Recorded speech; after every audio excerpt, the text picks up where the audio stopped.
What's up?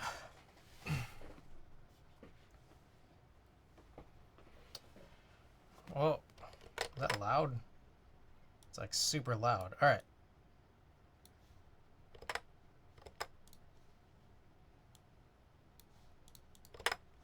Okay, Frank Ricky, thank you for the 24 months. That's 2 years. Crazy. Midfresh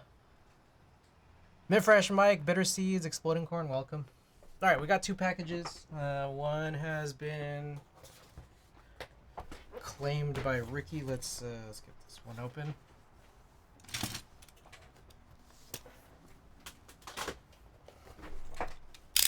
All right, Mike, thank you for the second. Use chopstick. Welcome back.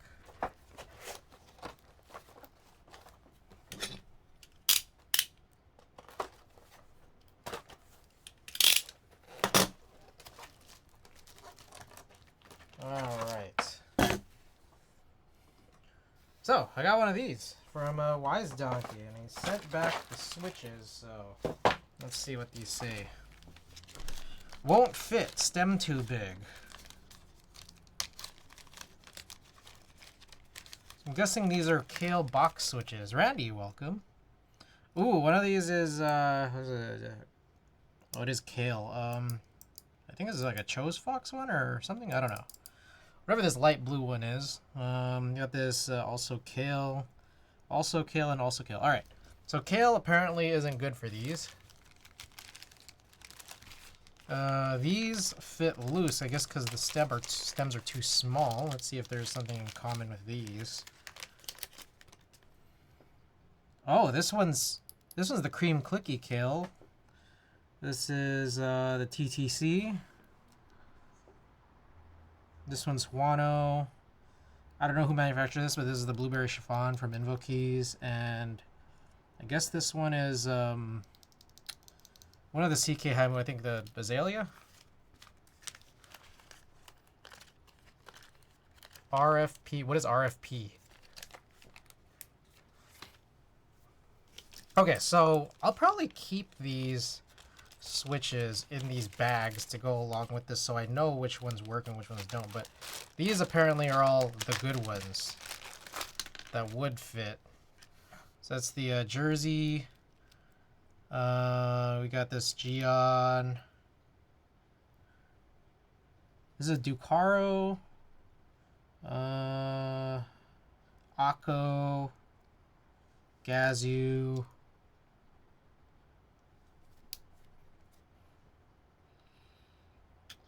This one is, oh, Wuchu Studio. So both Wuchu Studio ones. It's another Gion one. Oh, this is a Gat box. Gataron box yellow. Oh, okay. We got the TTC. The other one, the silent bluish white or regular bluish white. I don't know which one this is. I don't know how you tell. And then this one is so this is interesting because the other CK Haimu fits, but then the other one's a little loose, I guess. Oh, Random Frank P. Okay, got it.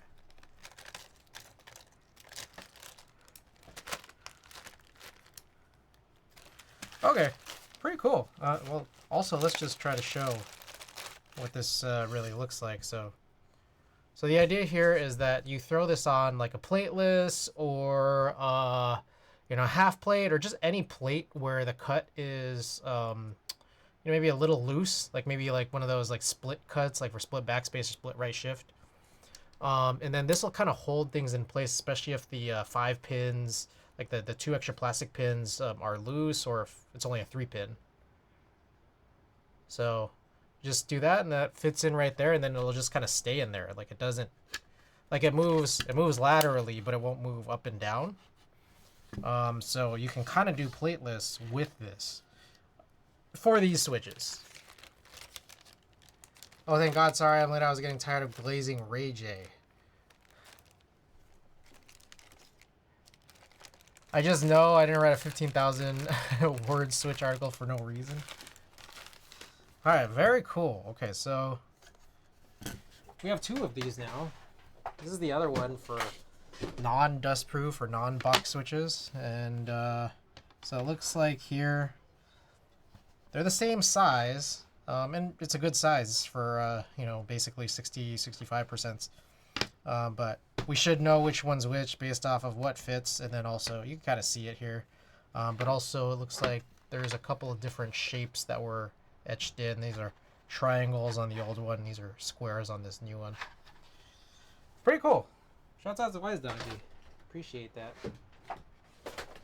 Alright, so we got one more package here.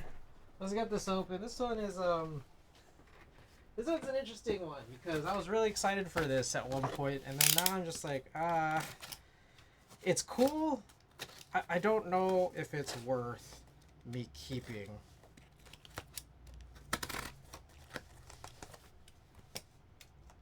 So we'll see. We'll see what I do with it. I got this feeling that there may be people. There may be at least one person possibly interested in buying this off of me if I decide not to keep it. But this thing came in. F1.8X V2 from Divinity. My plan originally was to HHKBify this. But I don't know, man. I don't know if I want to do it anymore. Like, I just don't know if it's necessarily super worth it.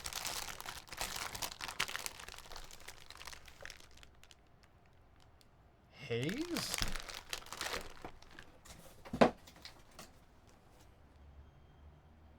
Is haze the same thing as raw?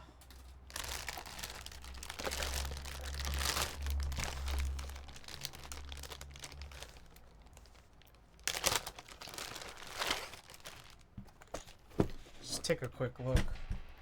So it's not sealed or anything. I am gonna open this. QC passed. Oh wow, that raw finish is kind of crazy. Look at that. And what is nice is too heavy for you. It's not just that. It's just that, like, at this stage, it's kind of like I already have some of the I already have some of this stuff done, like all the TKL display kits done. So I don't know that I need another one. I mean, again, also I could HHKBify, get a new plate done and everything, but I don't know. I guess also another thing, is it too heavy for me? It's pretty heavy. Like, I will say that. Does it have, like, some good pickup ergonomics? I guess, yeah, there's, like, little ledges here on the side. One thing I could do is just take out the weights, right? I mean, is there anything wrong with taking out the weights?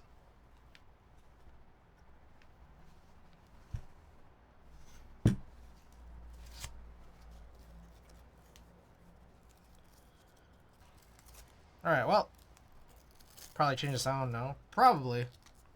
But, I mean, I probably would still choose lighter weight over better sound. Maybe. Alright, well, I'll keep thinking about this, and I'll keep also seeing if anybody here is interested in F1, and I no longer am interested in keeping it. Let's talk. And we'll see how it goes. But, you know, also maybe I will keep it. I don't know yet.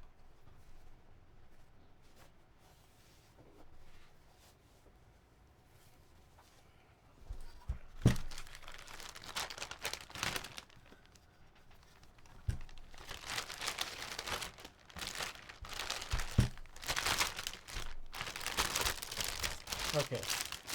So let's put this away. Hold up. 1 second. Alright, plate is in there.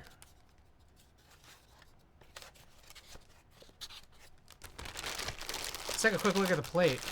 See the difference between the plate that's included with everybody's F1 versus a plate that I would make.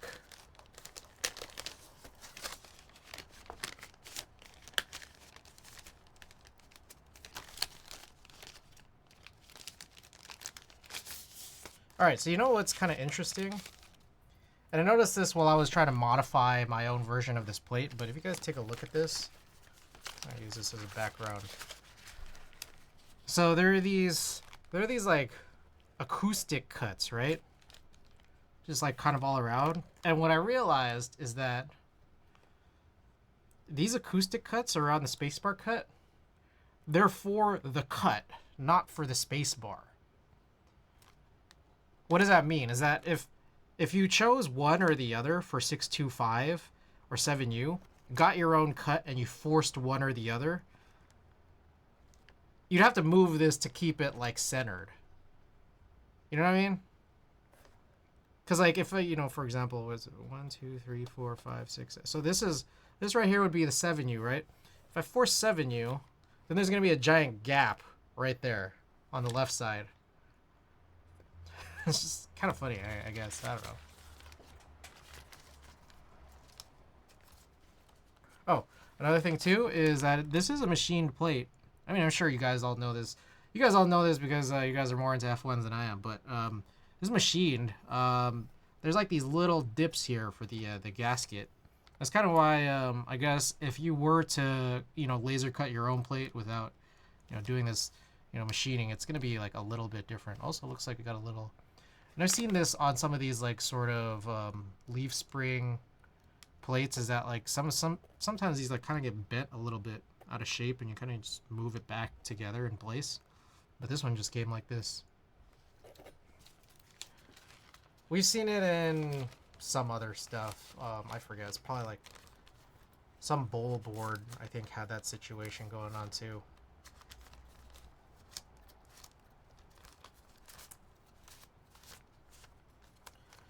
All right. Before we get to the builds, I did have some stuff to show off that are not packages, but it's just stuff to show off.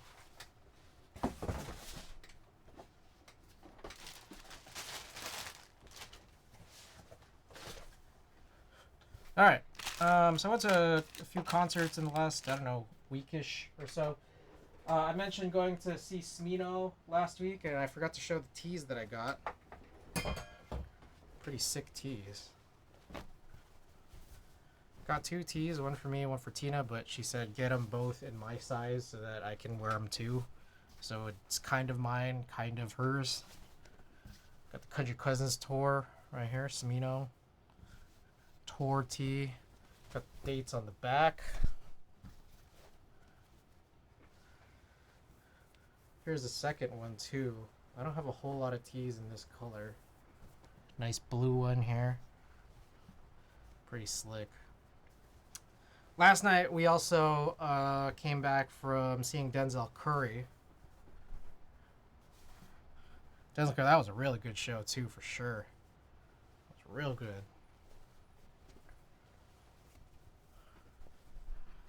And then I also got a couple vinyls too, which I think I'll need to add to the collection. Maybe I could do that like right now. Very cool. This one, probably one of my favorite songs by Denzel Curry, Walkin'. Love that song. This one was from 2022, I think. 2022? 2021 or 2022, I believe.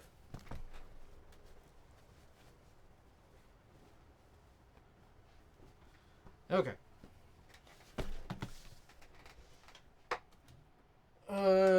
Alright, another thing. A little while back, I think it was the Cherry Blossom Festival.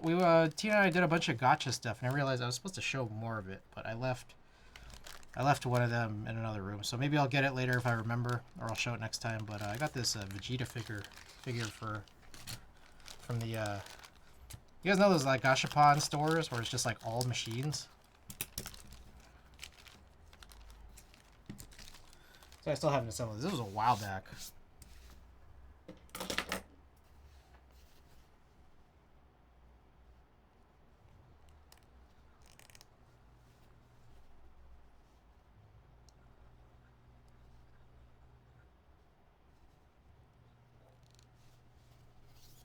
Blonde Vegeta has more fun.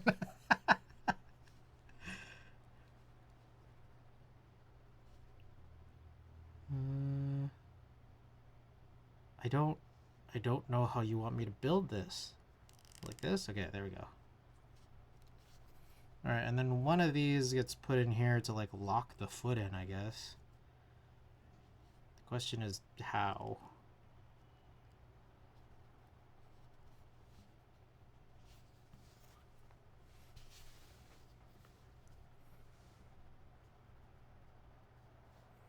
Don't exactly know how this is supposed to work. I'm guessing something like that. Okay. Just like that. And so like it'll stand up on this. Got a bigger, wider base there to stand. Very cool. Alright. There's Vegeta. Okay. So there's that. And then the last thing I want to show, I don't know if we'll work on this because I'm kind of scared. So you guys know me. I've been like pretty obsessed with Pokemon lately. So I just wanted to show a couple things. One, I don't know if you guys are aware, but there's this thing. It's not a game. I don't know if I would call it a game. There's this game called Pokemon Home, where it's basically just a storage solution for your Pokemon across essentially all games. Kind of. Like you have to transfer. There were like older games or apps or whatever that let you store Pokemon from older generations, but the most recent one is called Pokemon Home. And it's like kind of interesting. It's basically just like a Pokédex / you put your Pokemon in there. Damn, just in time. Casual Tober Ranger, welcome back. So say you have all the Switch games, you could just like, you close your game out and then you go into the game called Pokemon Home, and then you could transfer your Pokemon in there. And you can move them from game to game as long as the Pokemon are in the game that you're playing or that you want to transfer them to. But also, Home itself has its own dexes, which it gives you rewards for. So it's not really a game, but it's... And so, like, I started looking back at all my old Pokemon games, like seeing, you know, I have a good lot of them. But the thing is, there's a couple, or I'm just like, oh, fuck, I don't know where these are. So, I've been like trying to hunt for some of my old Game Boy Advance cartridges, and I'm missing some. I'm missing Ruby, Sapphire, I think Leaf Green. I do have Fire Red for some reason that I was able to track down, but I can't find the other three. And I'm just like, I've been looking for them for a while. I still can't find them, but it occurred to me, I think I know where possibly to look. So this is a DS game, right? Nintendo DS game. I realized in some of these older DS games, there's actually a slot right here. Not all, like, later DS games don't have this slot, but older ones do. There's a slot here you could just put GBA cartridges. So I'm thinking that maybe... Oh yeah, also, these are the old serial numbers that you'd be able to put in to get points. They got rid of that system, so it doesn't matter that this is being shown. But anyway, and also, I'm pretty sure I redeemed it, even when I did have it. Anyways, so, this guy right here, I'm thinking I could look through some of my older DS games and then try to hunt down the GBA cartridges. Thinking that's the thing. Okay. Secondly, I don't know if you guys saw, but you know, sometimes I occasionally paste in whatever link into the appropriate Discord channel, even though there's not a lot of activity for it. But I posted a link in my Discord about this Omega Ruby situation. So it turns out, and this is something that we could work on, makers and crafting wise. I mean, it's just like, this is a project. There's a bunch of, specifically, I think it might, I don't know if it was Alpha Sapphire, but it might have just been possibly just Omega Ruby. And then separately also one specific Persona game, Persona Q, where a bunch of people's game cards have just died. And it turns out this one did. So we can kind of test this out here. This is my old 3DS, Majora's Mask Edition, Limited Edition. So what's supposed to happen is that when I punch into like a card in here, see how long it takes to turn on. This icon right here is supposed to, like, you know, turn red and say like, oh, Pokemon Omega Ruby's in there, right? I punch this in. Oh shit, is it working? Oh, there you go. This game card could not be read. So it can tell that it's Omega Ruby, but it can't read it. What the fuck? Okay, it just worked. Oh, there you go. Okay, an error has occurred. Okay, so it can almost be read. Almost, just not quite. Okay, so that's farther than I've gotten from before. So anyways, I posted this video in the Discord of like someone trying to figure out if, you know, how repairable it is. I can't even turn this off. Hold the power button. Anubis.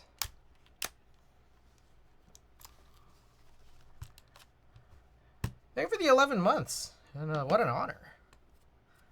I appreciate the support. People have tried that. People have tried, you know, blowing a cartridge. People have tried, you know, blowing or like, you know, putting rubbing alcohol on these pins.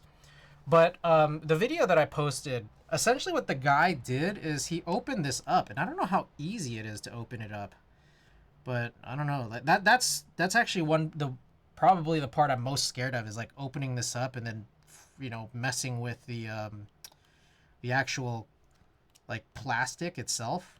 I mean, maybe there's a chance here it's not so bad. I mean, this thing is like kind of dead anyways, so it's like I might as well just give it a shot. Or I could just do this off stream, like see how, you know, if there is a better, easier way to pry this open. I don't know if a box cutter is the right move. Essentially, if you guys watch the video, I could pull it up. The guy essentially opens it up. He takes out the whole, you know, the small PCB. And what he does is he just puts a bunch of flux on the pins of the chip onto the PCB and then just reflows it. And then like it works.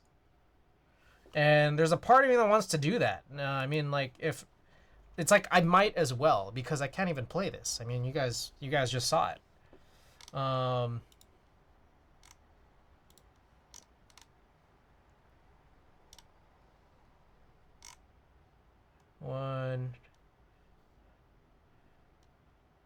second here.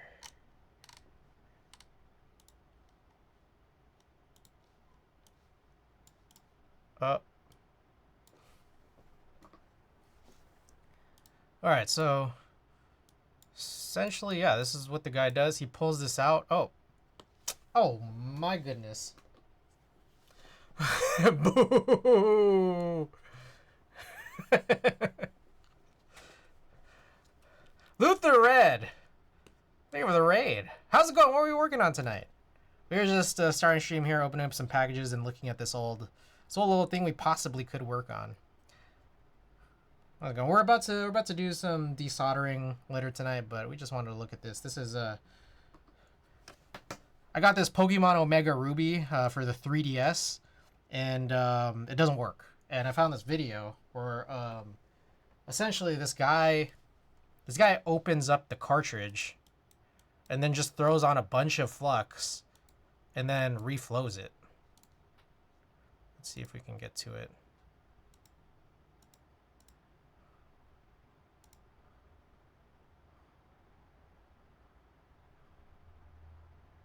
Yeah, that's basically it. He just glides right through all that flux. And he doesn't even clean it. He's like, I'm too good for cleaning. He closes this right up and then just punches it back into the 3DS and then it fixes. It's totally fixed. y.6 CU builds for nice. How was it? Sound good?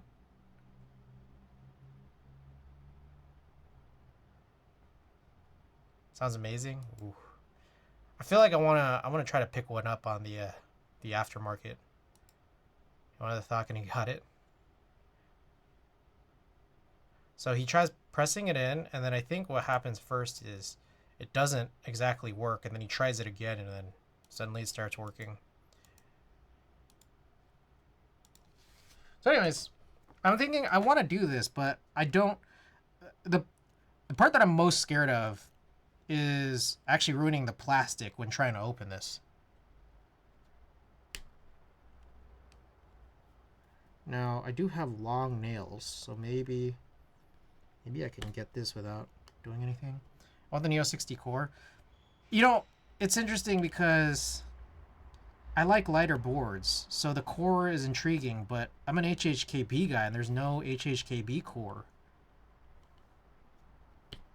So it's like if I were to get one, I'd probably have to get the CU.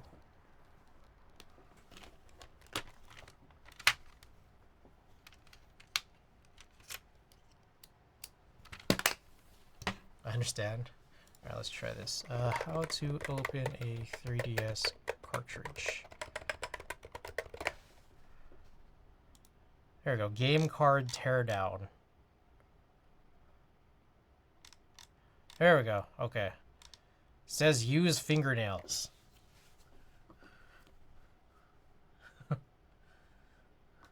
Alright, let's see if we can do this.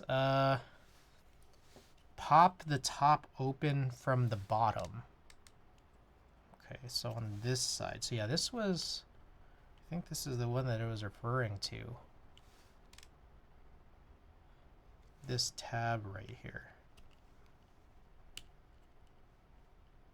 Just be careful. That's just tight.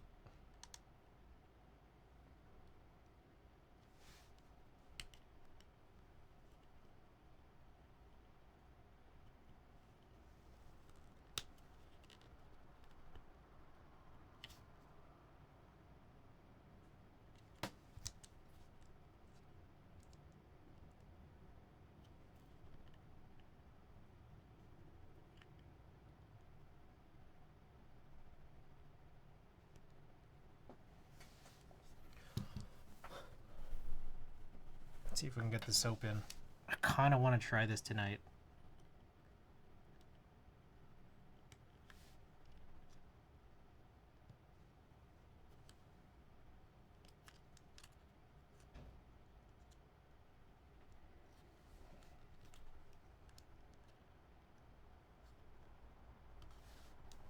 Man, I can't, this is really hard. Oh. Alright, I think the opening I might want to do off stream. Or, you know what's actually another option is... maybe I could break this open and then just, like, get some generic replacement. Let's see. 3DS game card...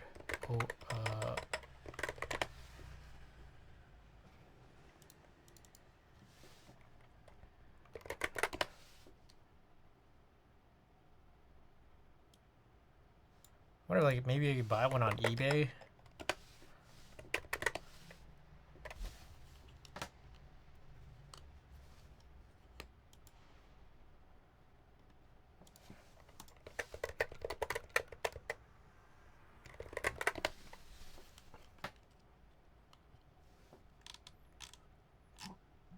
Alright, so what sucks is I try searching 3DS game card empty or 3DS game card whatever, and then you just get boxes.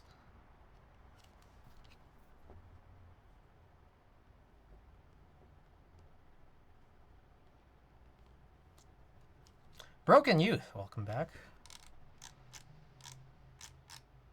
Also, you try searching 3DS and you get a bunch of DS results.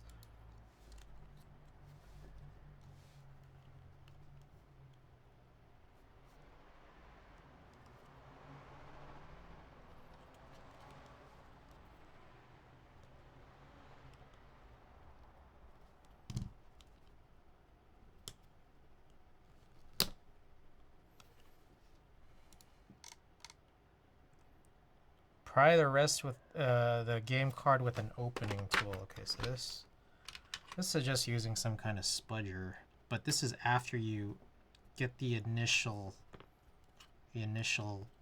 case open.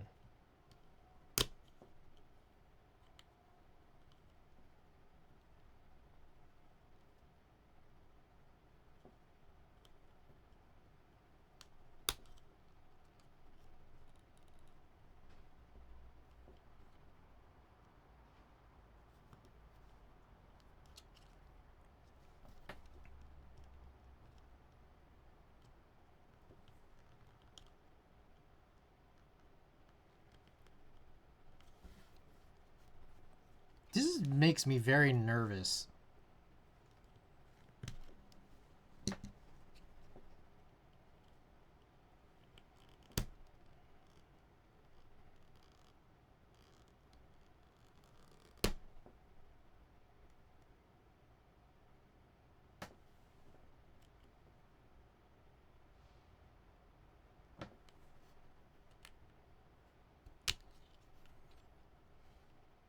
How in the hell?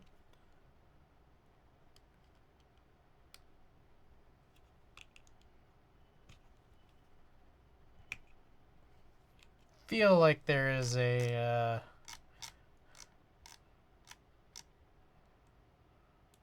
oh, interesting. Look at this.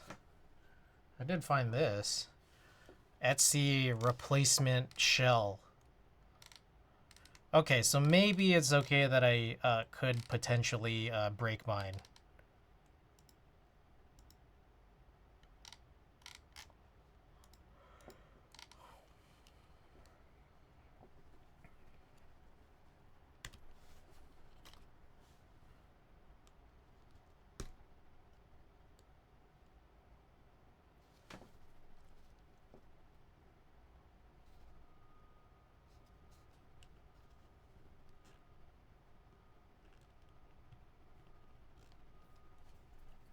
Breaking mine might not be the worst thing in the world.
I feel like I'm too scared to do this on stream.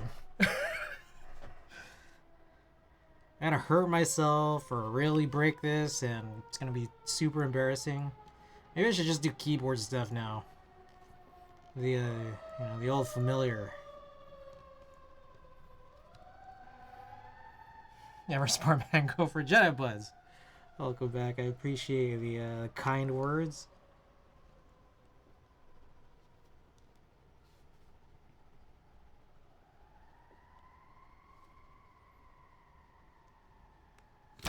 Nope.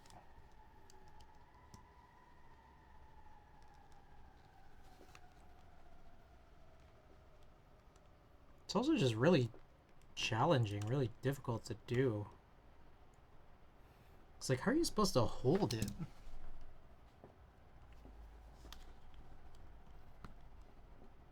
Koala, welcome.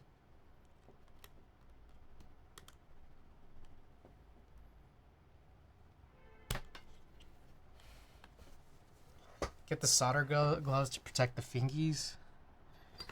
It's not a horrible idea here.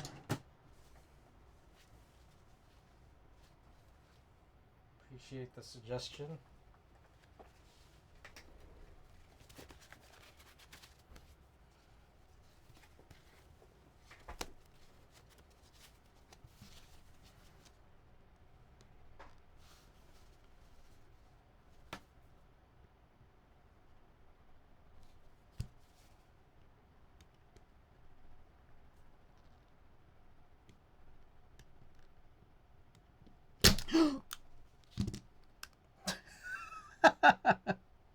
Okay. Well, I may have broken it.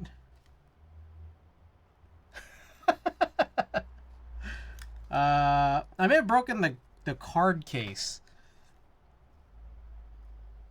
Oh, that's interesting. I don't know, it's weird because it almost looks like this is actually like melted together or something.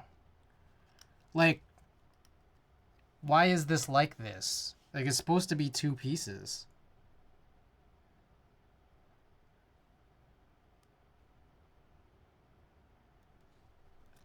What?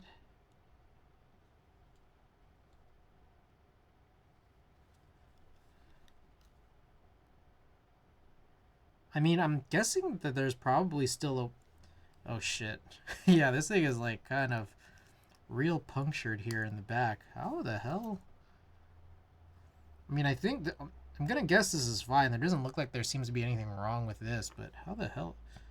What the hell? Let me go and grab... I'm gonna go grab another 3DS, because, like, what the hell happened here? Let me get one. Real quick.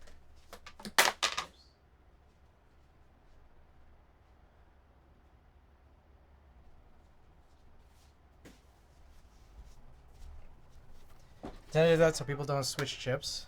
Ah, okay, that makes a lot of sense, actually. Okay, so here's this. Again, there's no... It's weird, because this almost looks like it was like a sprue. So how... This is supposed to be like this. I don't know, did I just like put a weird amount of force that made it break right there in the middle? Why are people so damn evil? Damn. Kimmy, welcome back.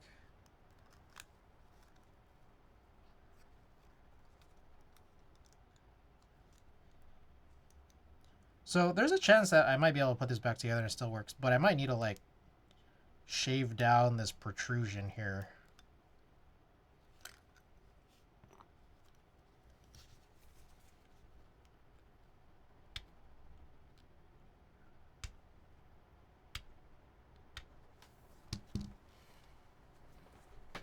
Hello! Just grabbing my tub and shower. Nice. Very nice.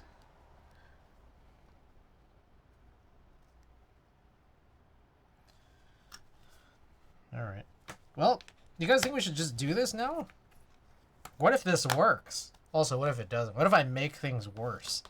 I guess there's not really much of a worse it could be. It doesn't work, so again, we might as well just do this.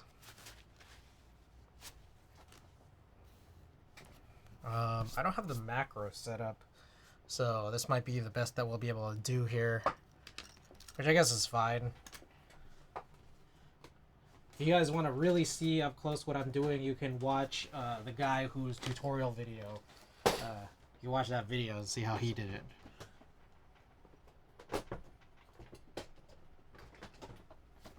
Oh, okay.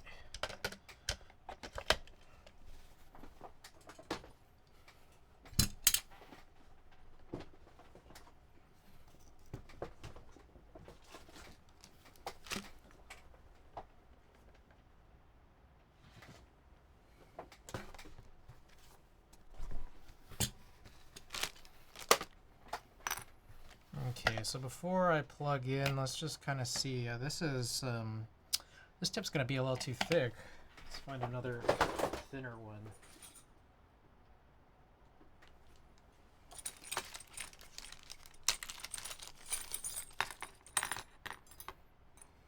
Maybe that one. One of these two, I guess.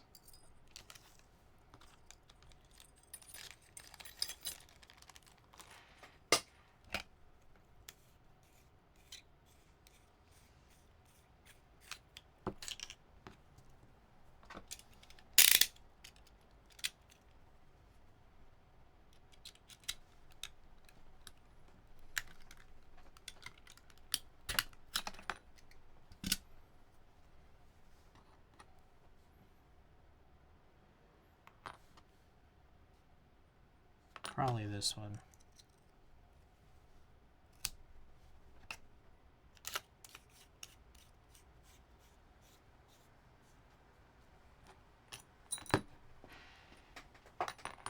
We'll leave that there, because we'll replace it later.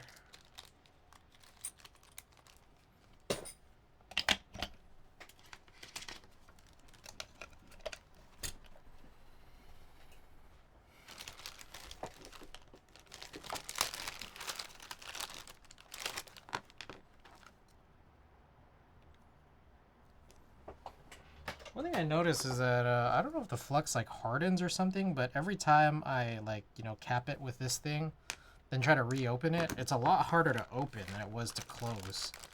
I didn't even tighten it that much.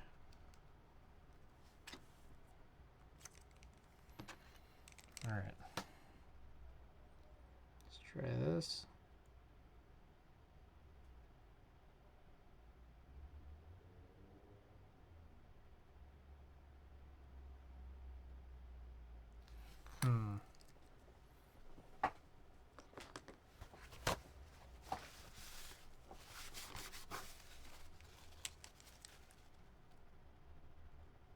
Okay.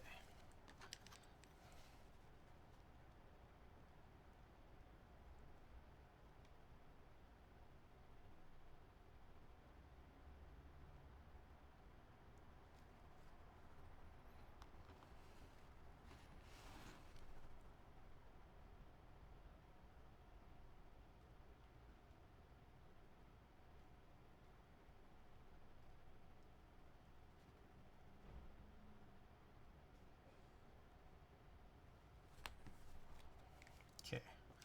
So I just put a bunch of solder, or sorry, a bunch of flux on both sides. I don't know if I should put more, but that side definitely seems like it has enough. This one, why not just a little more for good measure?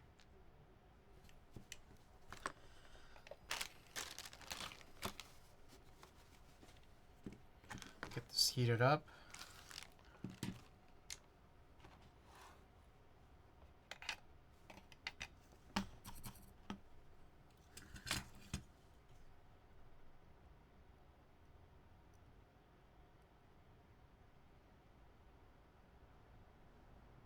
Yep. Okay.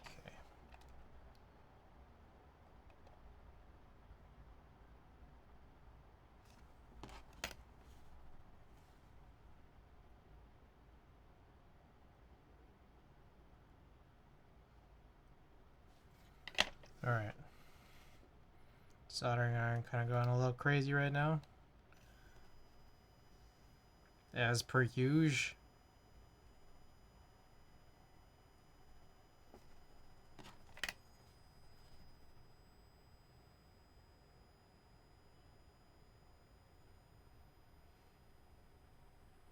Going super slow to heat up.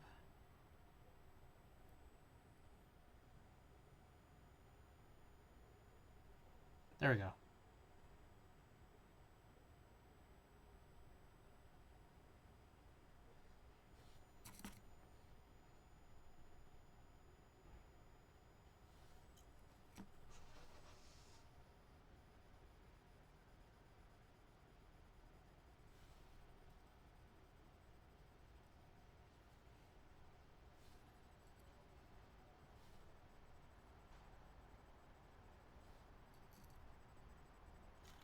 All right. Let's just go for it.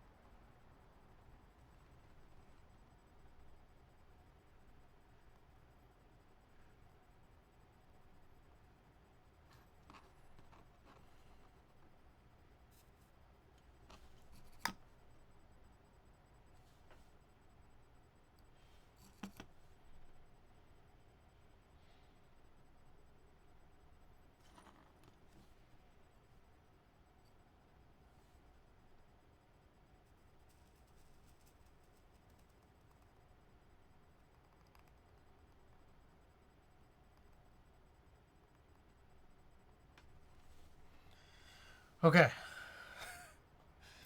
I don't know.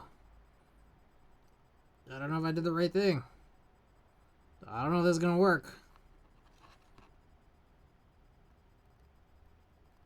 But I suppose we could find out.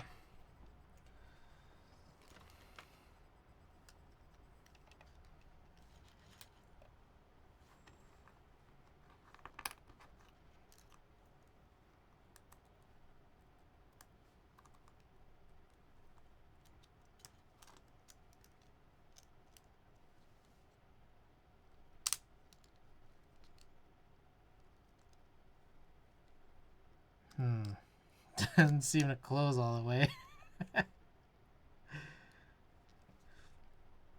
Alright, let's just see.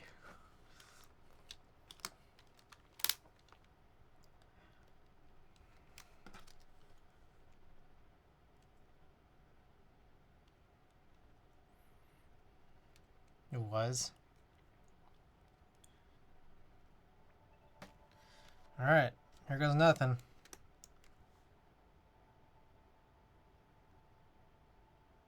Alright. We're further back from where we were before. Alright, let's try to cycle it.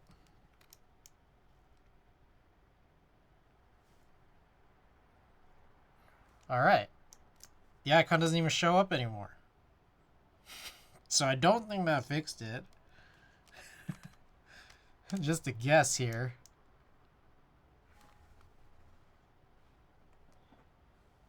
Ricky, I think we're the...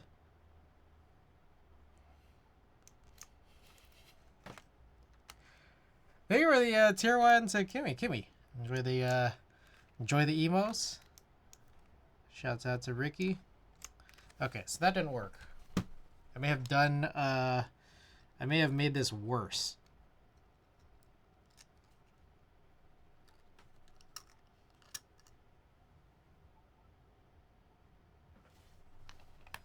I wonder if maybe I should have put more, like a little more solder.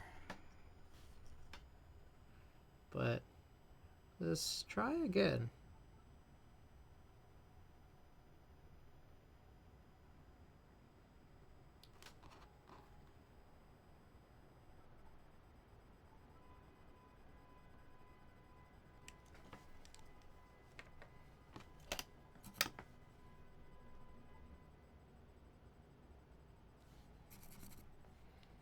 I'm gonna go scrub my shoes clean.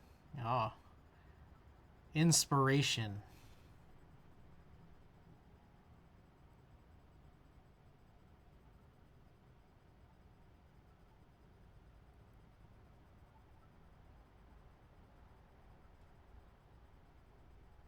Trying to get enough solder, but not too much.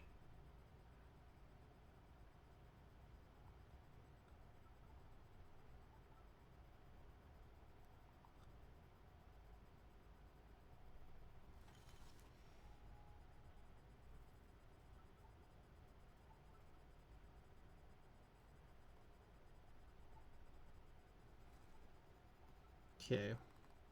I'm worried that was too much.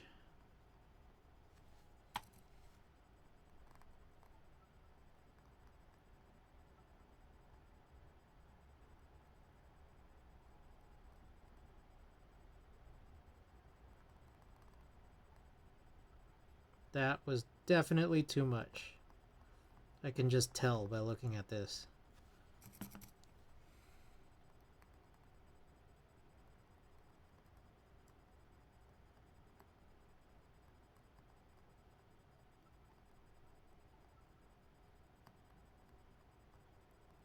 I wonder if I should wick this.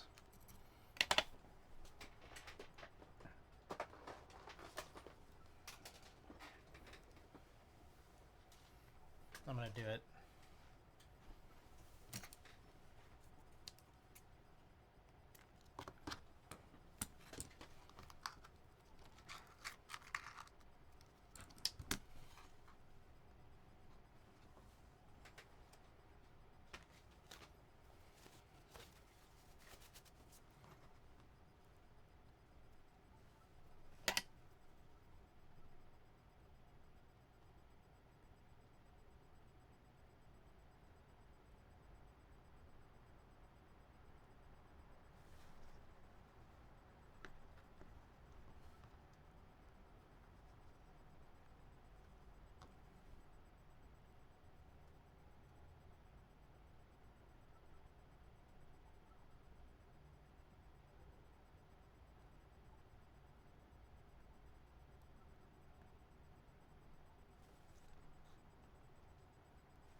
Is BDZ or 205 on the housing? I don't know if I'm gonna need to do that.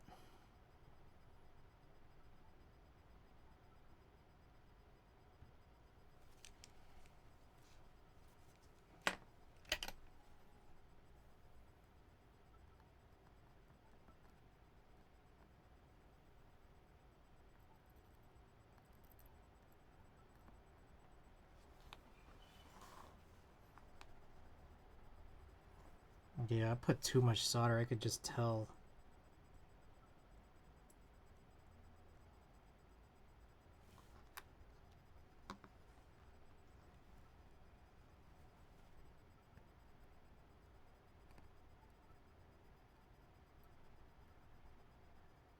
It's hard to know how much is too much in advance.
Shit, I realized I'm doing a lot of this off the camera here.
Maybe I should use that hot air thing.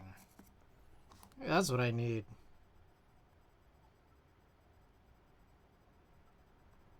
And my hot air rework.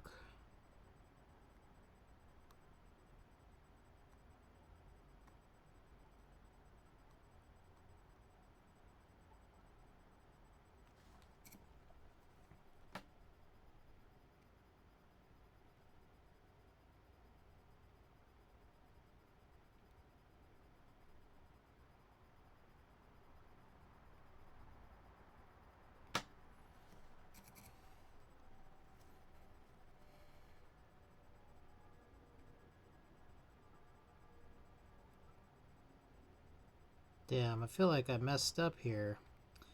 I'm trying to lift off where I see that there's too much solder. And it's a little hard. Also, it's kind of hard to see.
Gawk, welcome.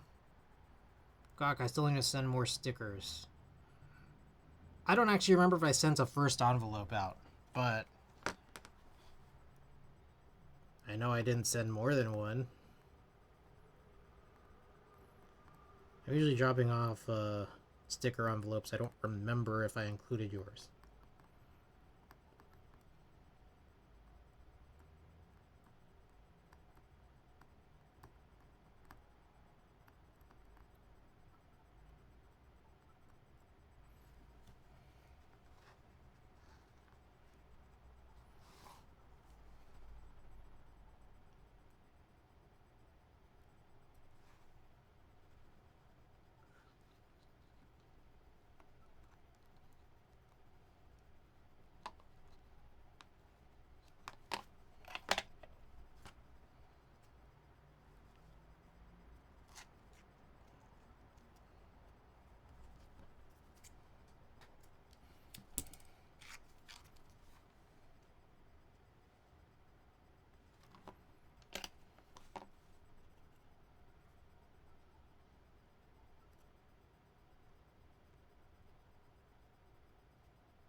God damn it.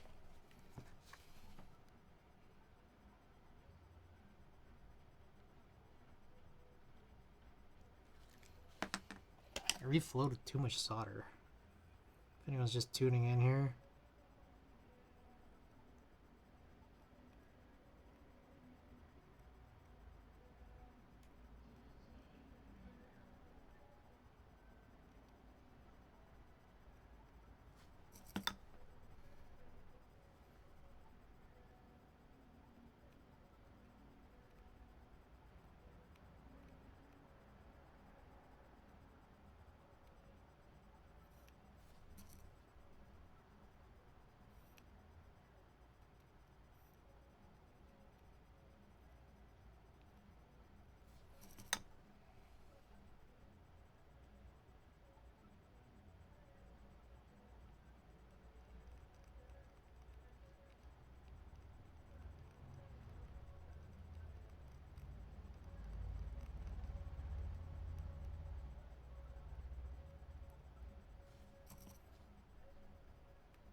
I'm just putting as much flux as possible just to see if I could get an okay amount of heat to spread things around.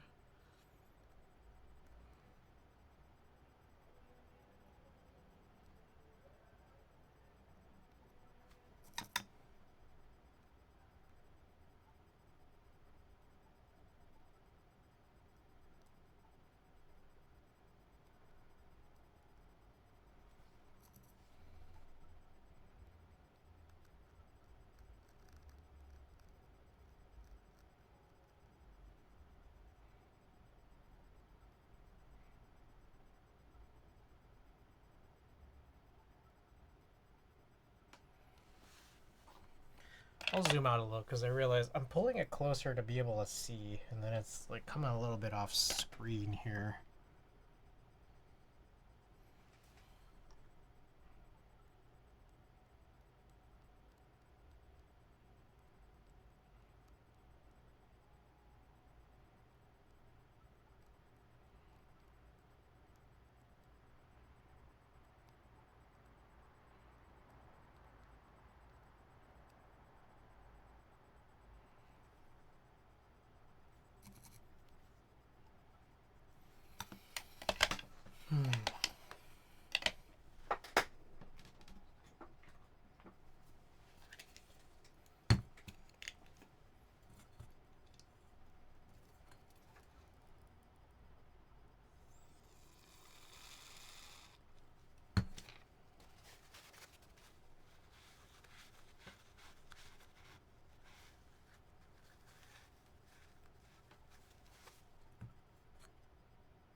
Yeah, I feel like this is... It might have messed things up. I can kind of see that... Well, I don't know.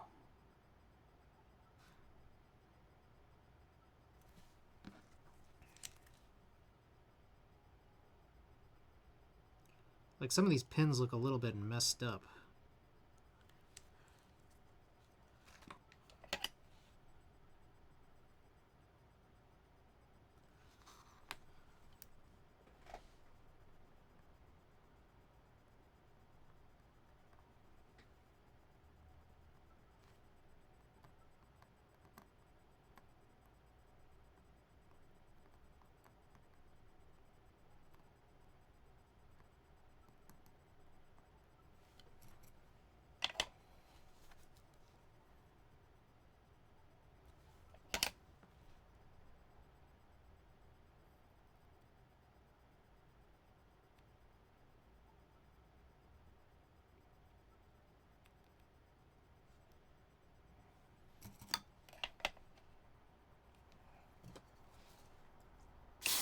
Whoa. that was a little too much there. I got through this glove.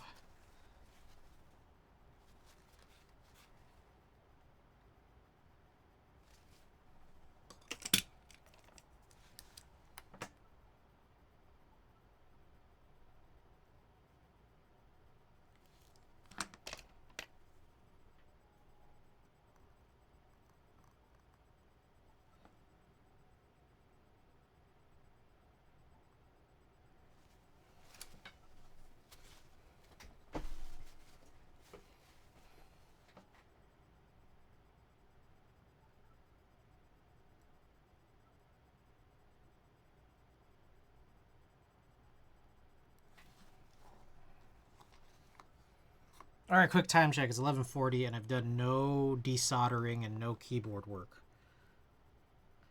But I was just like kind of very intent on seeing if I could get through to this.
too much solder.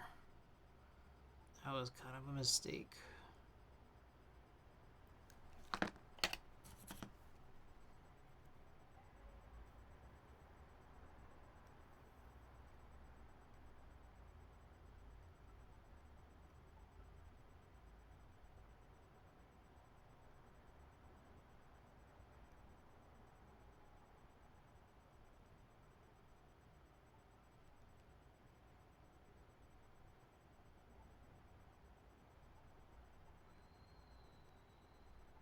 I was able to kind of push it all off to one side here.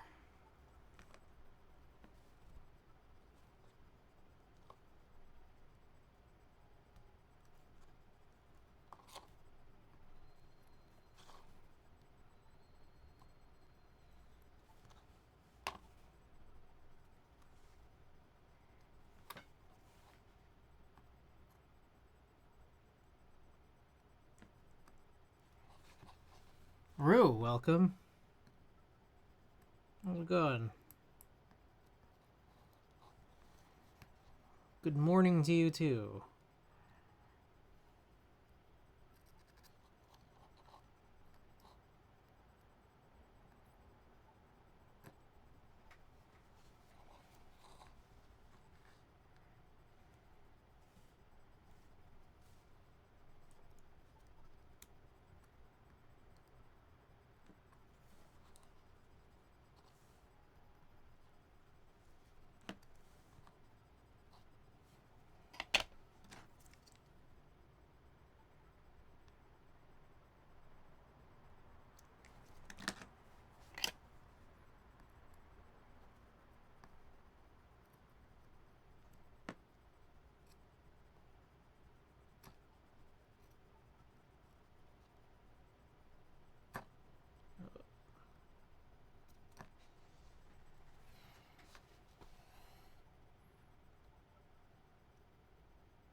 So, for anyone just tuning in, try to repair an old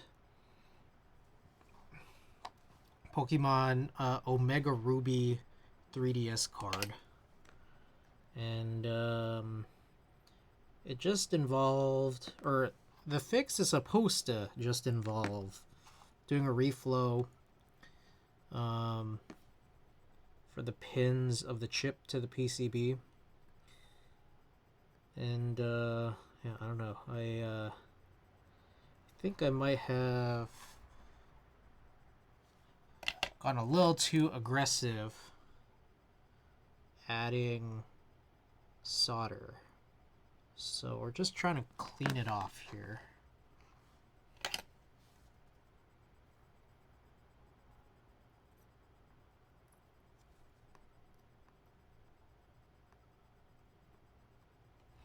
The best streamer broken you. Thank you for the kind words.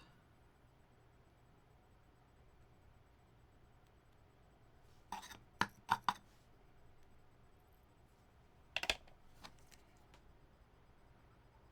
think I might have almost cleaned up this side, but I'm still just trying to be totally certain.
Whew. I can see it. I think I'm just confused on how to lift it.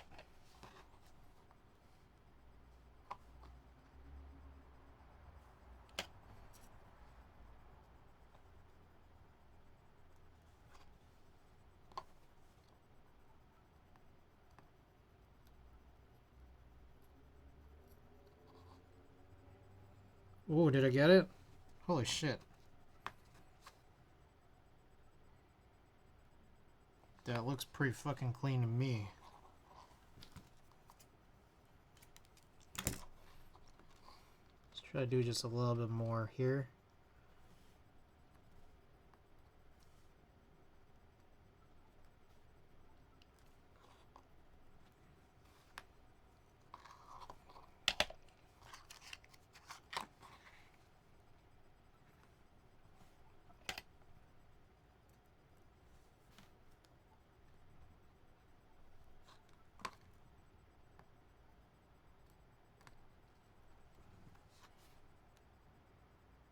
Oh, I feel like it's... Okay.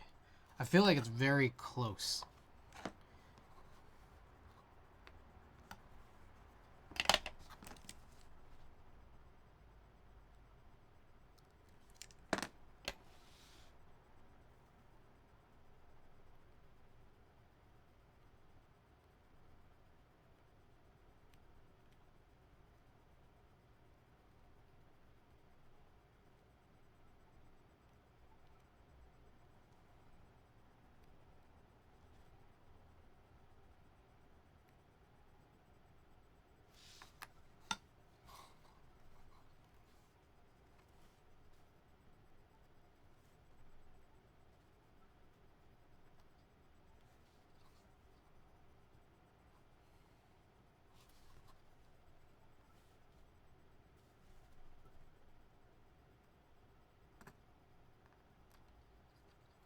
Okay.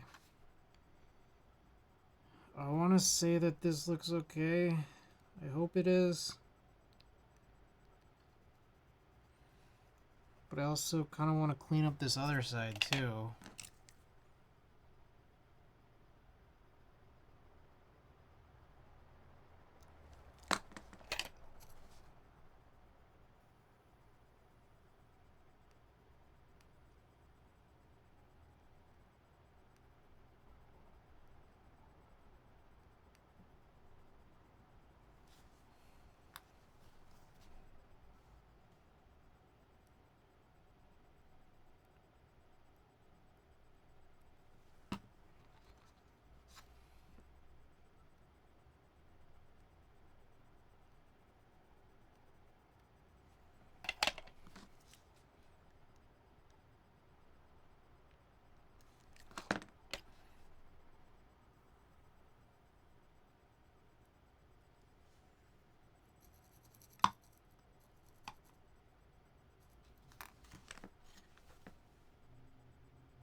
Okay.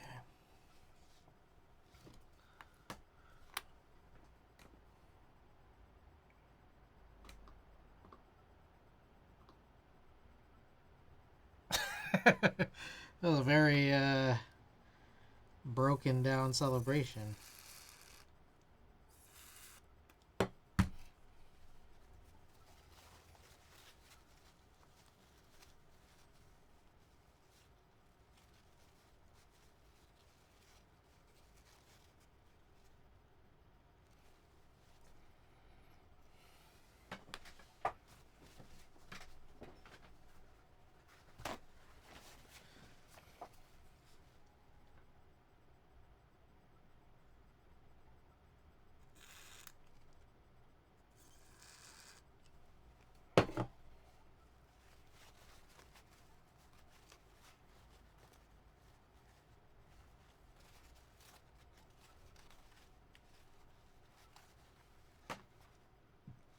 Okay.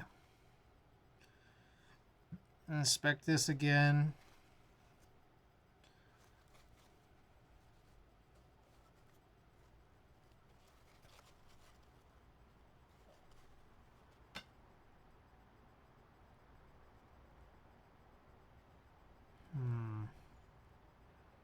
Not 100% sure how I feel.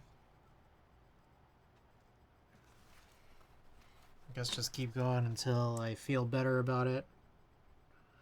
So this is the other side that we have put a little less work on.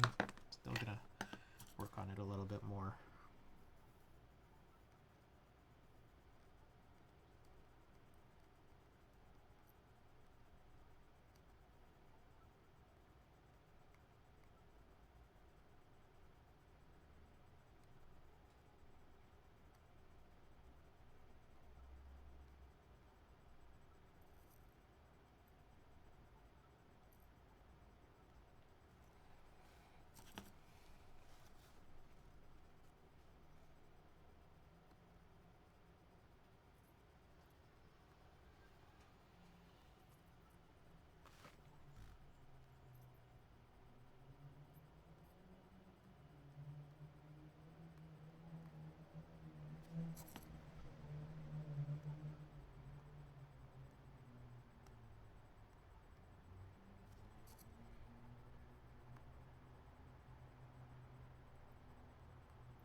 I'm gonna get Cat Midas.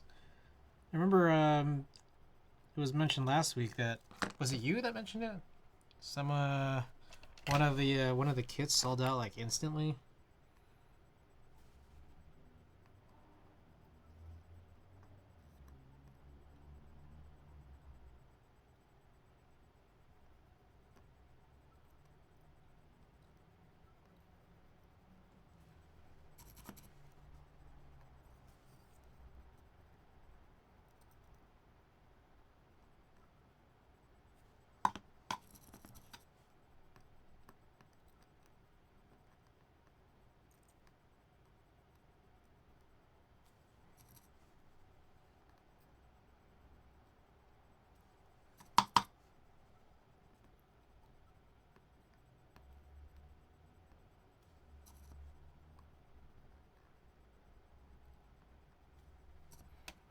Maybe going really fast. I think a lot of folks got theirs delivered in the US. I see.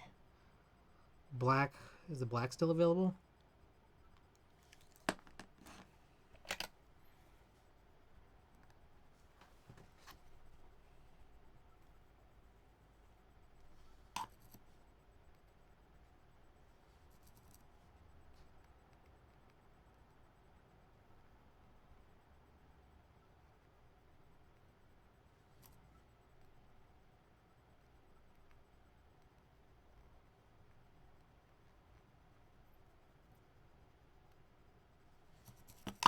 Curious thoughts on it being PBT and all. That's, yeah, that's a really interesting part of it too.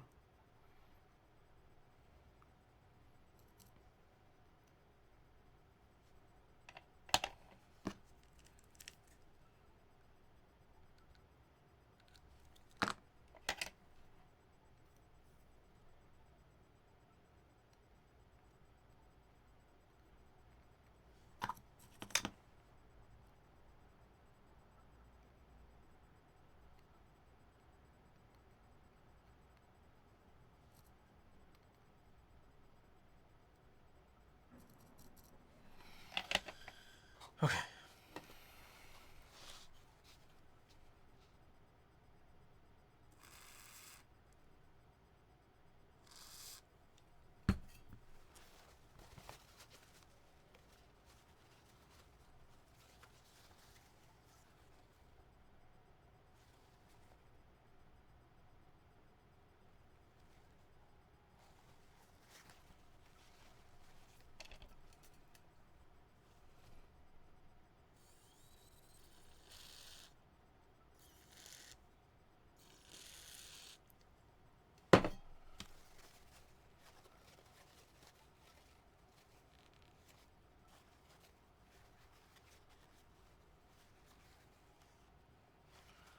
Okay.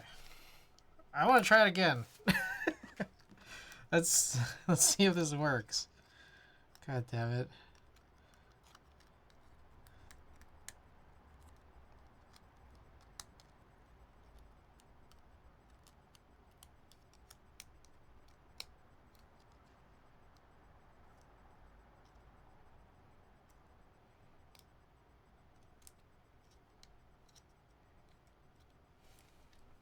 There we go. Oh! Oh! Oh! Will it work? Ah, oh, come on. Damn. All right. Damn. That was close. Okay, so here's the situation. Before all of this, we're getting like a couple of different types of errors. And then my first attempt at trying to repair it, it got worse. And now we are back to one of the first types of errors.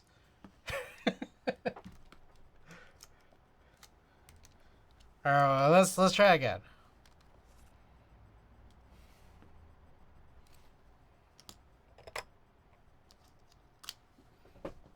Yeah, it got worse because it wasn't even being like recognized at all. Damn.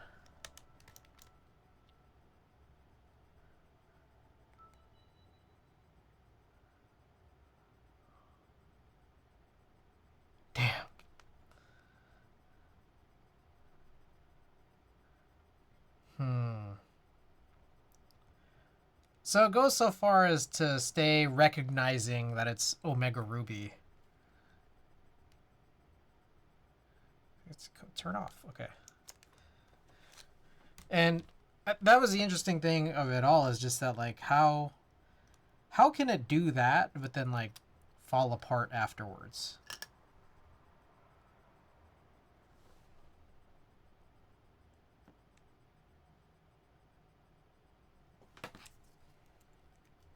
That's the part that's curious to me.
All right, what if I keep the flux on? You think if I keep the flux on, it'll start working?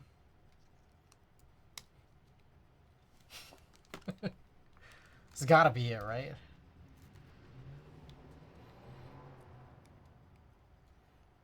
He kept the flux on in the video.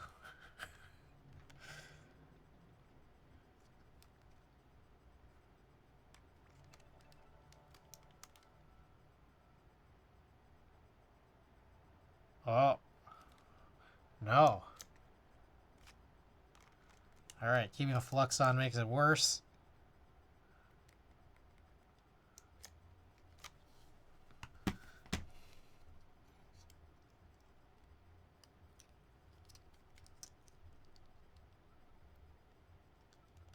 Oh yeah, there's like...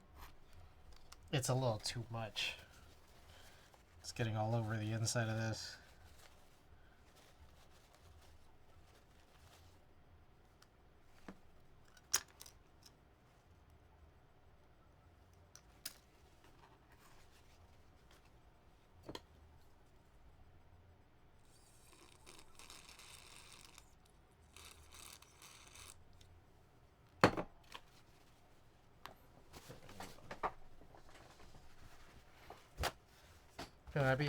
Yeah, no, that's what I was doing, is just throwing shit at the wall right now.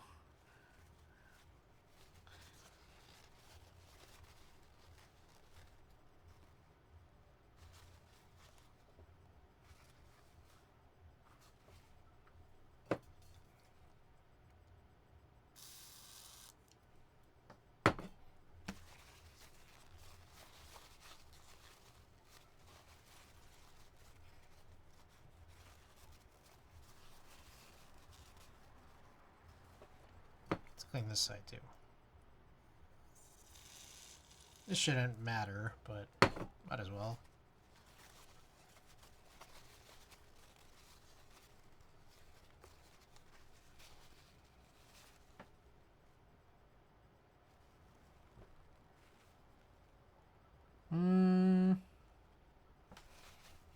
Okay, I think I'm seeing some stuff here.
Okay.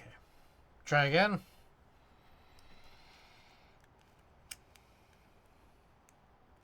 Oh, okay. It finally came apart. Let's see if maybe... I don't know if I want to tear that off.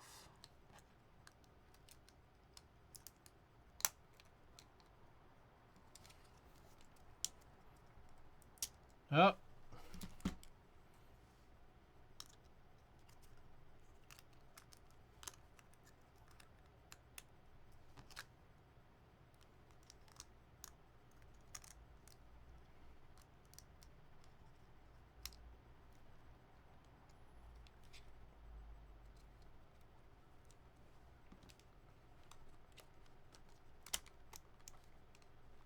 Okay. It's being recognized again. We can open it. Still an error. Yep. I don't know.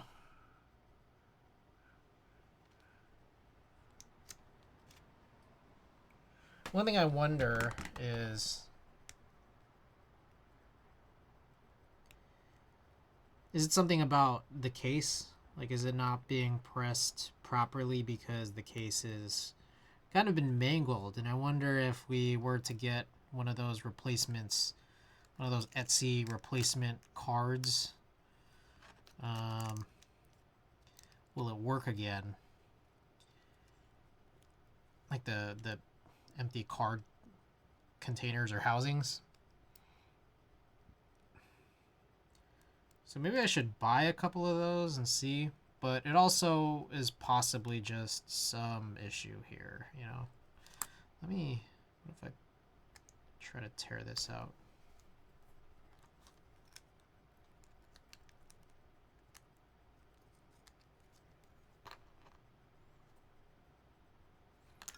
I think it's worth just, again, continue to clean maybe these pins.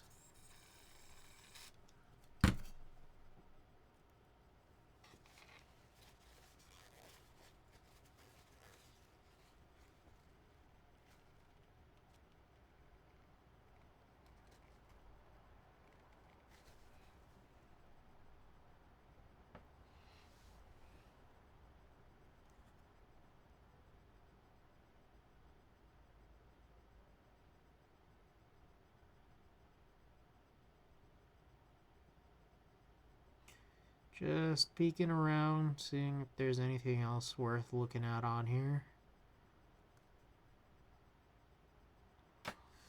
Maybe also worth it to try to clean this thing.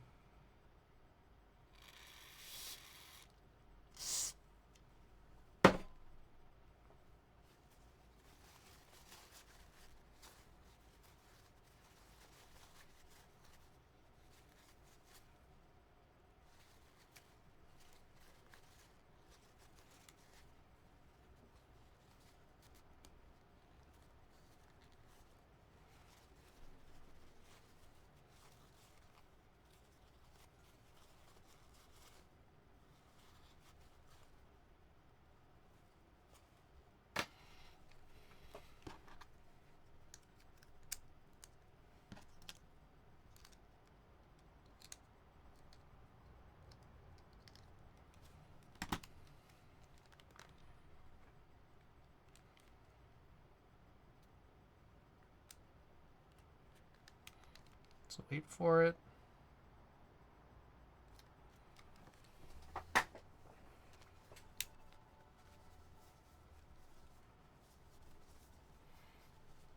Let's also wipe this down.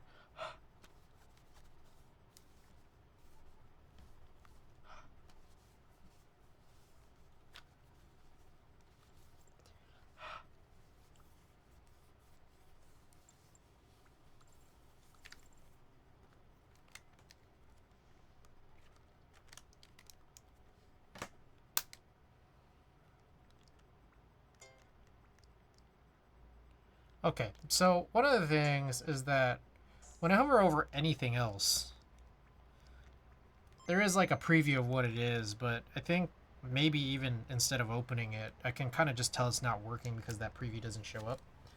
Let me try, we had Link Between Worlds here. This one should show it too, right? Like, yeah, that's like the first indicator is that like, it should show a little preview there on the top screen. This one right here, we get the preview icon for what the game is, but it breaks. It's still broken to the point where it's not showing what's on it on the top screen. So, I mean, I don't even have to open it. I mean, I can, but, you know, we're going to know that it's not going to work. You know.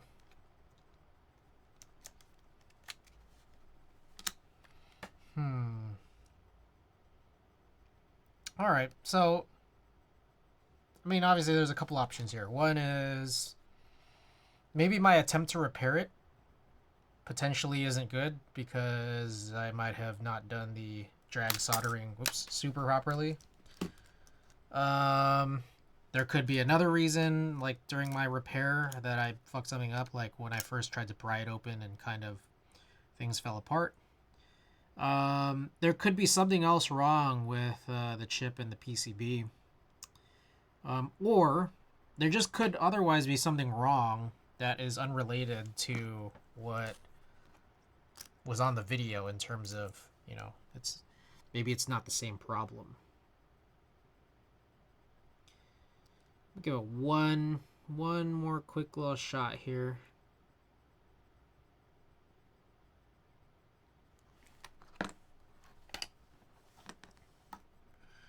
And then I might not actually do desoldering tonight. I might just try to do one quick build.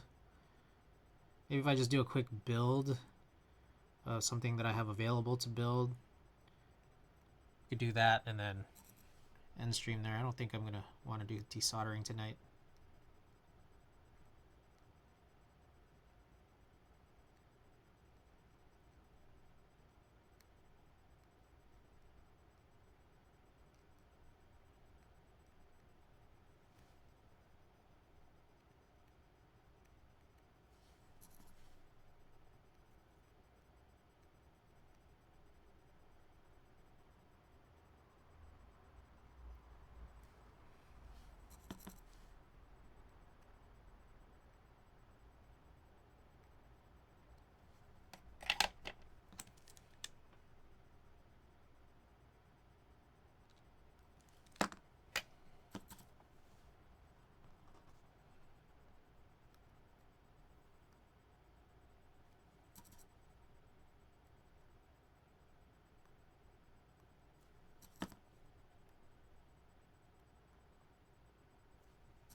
That was a Counter-Strike sample.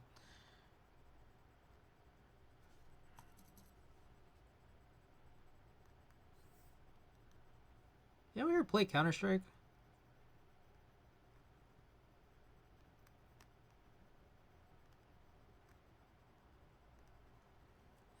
Now we're in the past.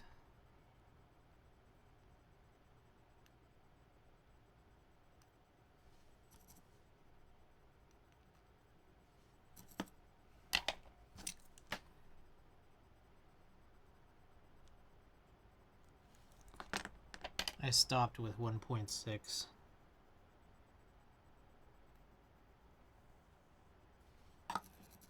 Must have been, what, like early 2000s?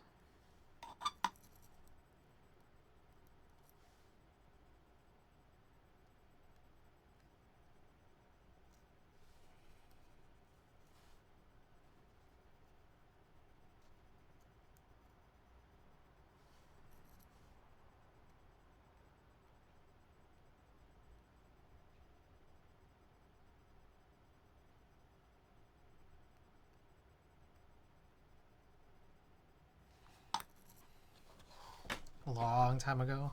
Yeah.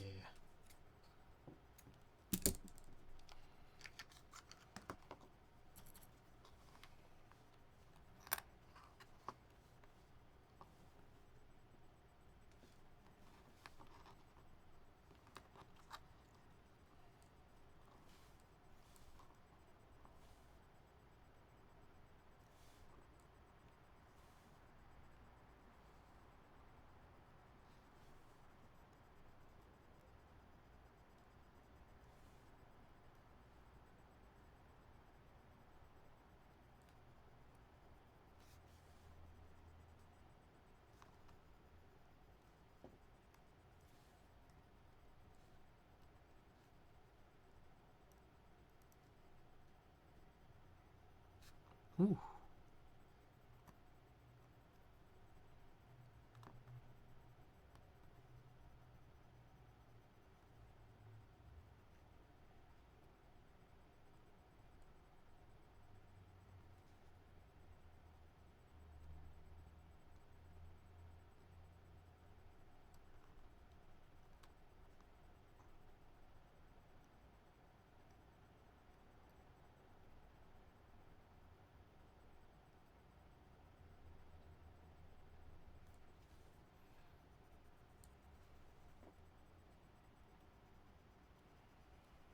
Okay, one thing I think worth looking at is there's a couple other components here.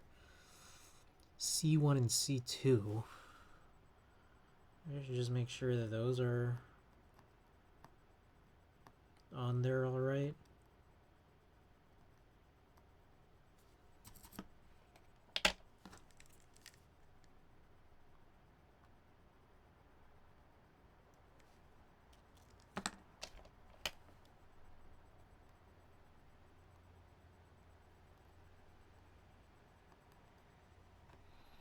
I really don't think there's any other components on here, so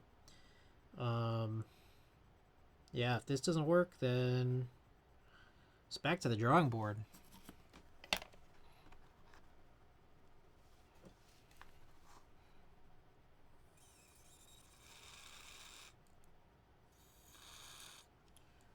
What's crazy is that we've been at this for about 2 hours now, and the guy did it in like less than 10 minutes.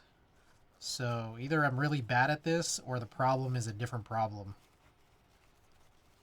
Or both. I mean, I could have introduced a new problem because I was bad at it.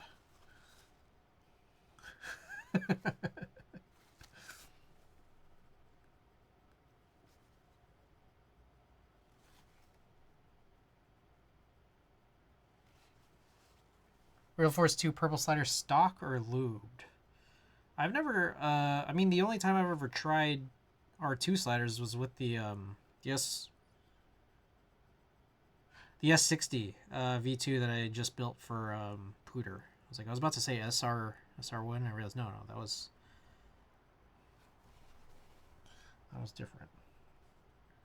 Okay, I'm seeing again one more little spot here, maybe worth considering attempting to wick off. Just like right there, kind of around this corner.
All right. Yep, I feel like at this stage I've tried my best.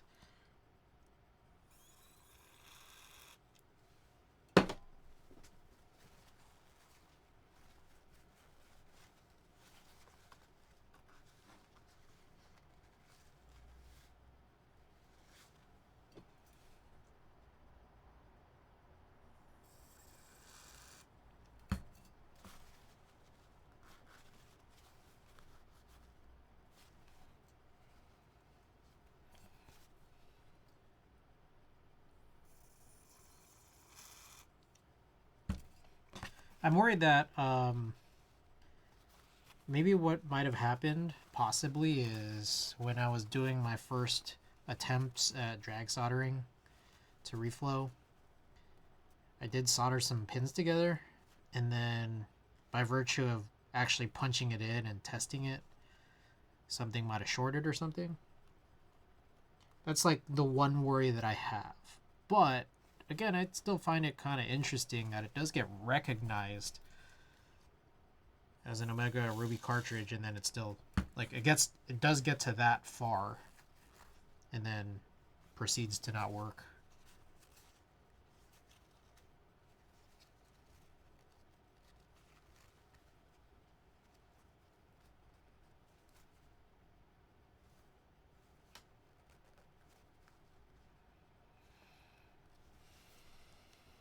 All right. This is our last attempt. And again, one thing or a couple things I'll do, I'll probably just hunt down, see if there's any more possible potential solutions out there. I might buy a couple of those empty game card cases just to see if maybe the fact that this is not really 100% fully closable anymore is a potential issue. And then I guess after that, at that point, I might consider it potentially not good if I can't figure it out by then. Okay, so there we go. Shows up there, but nothing up here at top, so.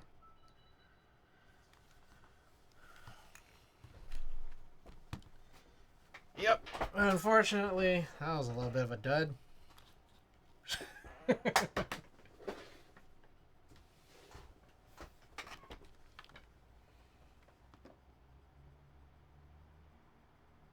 It's weird that this happens and then you can't just like get back to the home menu. You do have to entirely power this off. Does it really take that long to turn on? Yeah.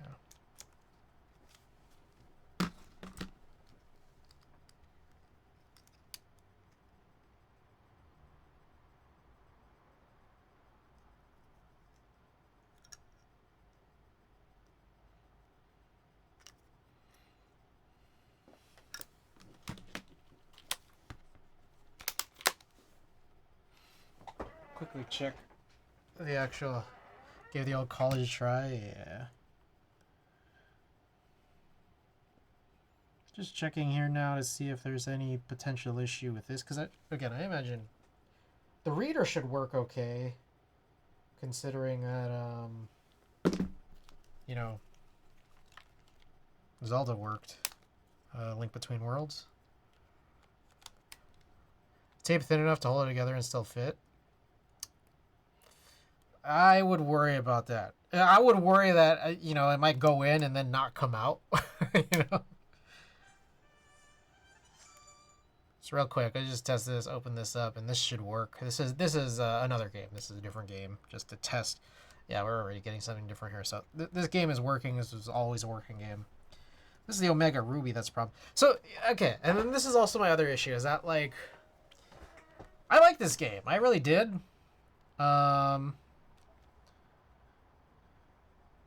I could buy another one. Like, I don't have much attachment to, you know, what I did in this game. I mean, it was a great game. I'd love to have my old Pokemon again.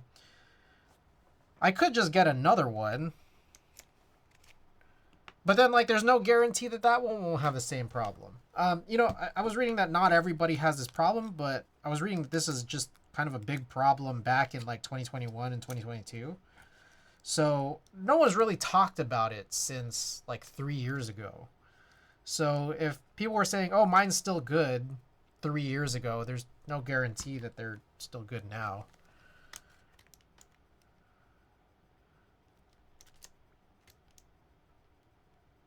All right, what if I just keep doing this?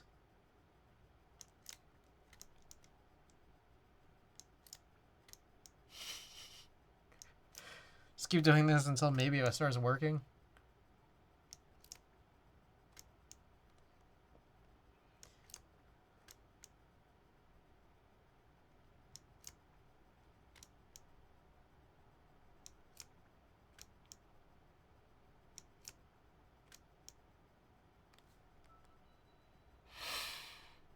I didn't see you blow on it. Did you try that? I'll try. I did put isopropyl alcohol on the card, but I didn't put anything inside here. But I didn't try blowing on either of them.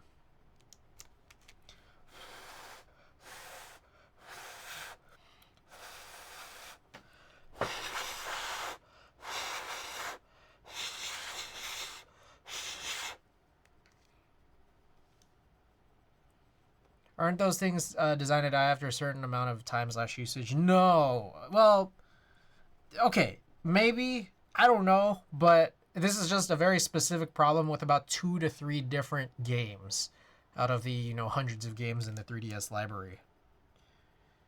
Yeah, still nothing up here. Hopefully the spit helps with connectivity. Doesn't look like it. Oh, look at that. We got a different error that time. Game card could not be read. So I don't know what that means for the spit, but it did produce something different there, which was still a non-working result.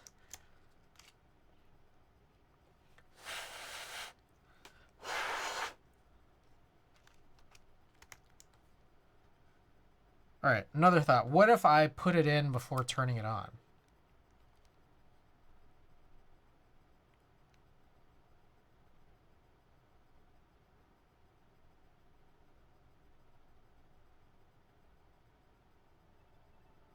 No, it's still nothing.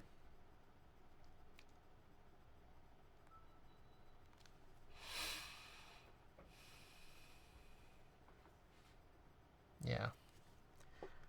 Nice rebuilding DS now? No, I was trying to repair my Omega Ruby, so you just kind of missed me doing some drag soldering on this game card. But it's still not working.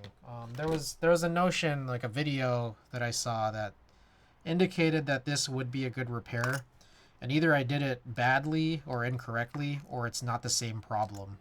So, but Yezi, welcome back.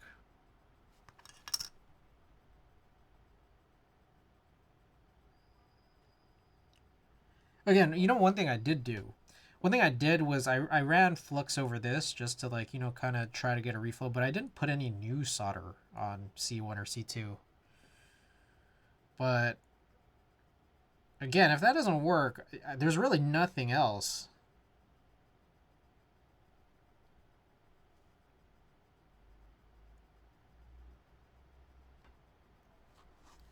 Look, I'll just do it here because we're here, you know, because we're here. Let's just try. So I'm gonna put some flux on C1, C2. Anything else that's metal? I mean, I guess there's these. I don't know what these even are. U1, or sorry, U2 and C3. Don't really have anything. There's also something labeled R1.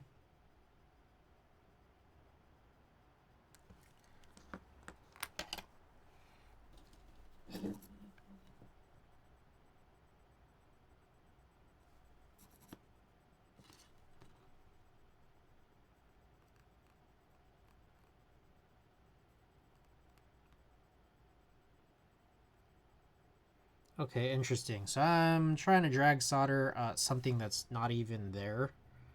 And yeah, those weren't wires. That was just soldered to nothing. Or that's what it seemed like it was. So maybe I shouldn't have done that.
Just try to again reinspect here.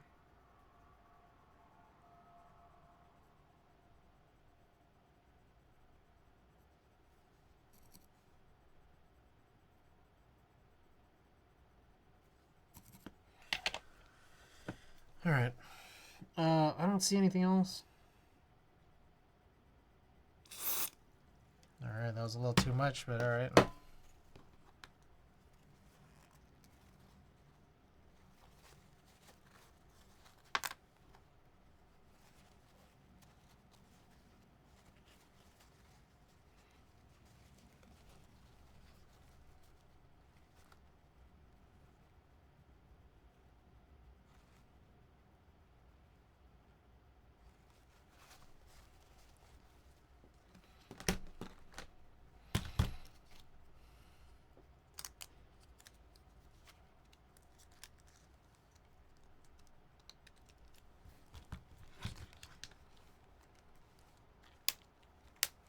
All right. Yeah, this is the end of the line.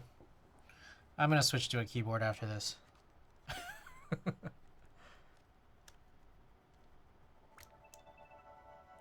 Okay. Does read as Omega Ruby. Still doesn't show the preview though. So this is, yeah. What a bummer.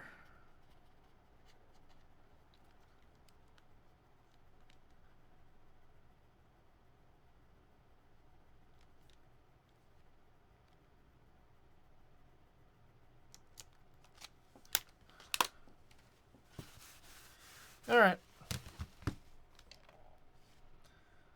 I'm gonna get this iron off. Yeah, we're gonna switch plans. I was supposed to desolder 3 boards and rebuild one of them. I'm gonna nix the desoldering entirely and then just rebuild a different board. I just want to figure out which options we have to do so. So let's take a look and see what we have. We've turned that off so we could cool it down, change the tip.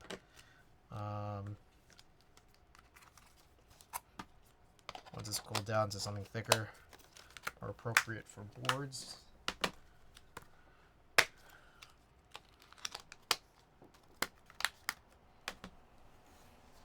Alright, what do we got? Where's my stuff here?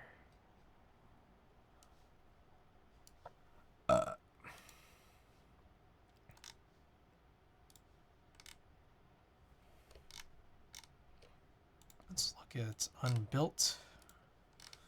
Alright, so I could do, what do you guys want to see? Duck Viper, V3, y.6, gasket 00. I think there's actually 5. There might actually just be exactly 5, so I'll put it up in a poll.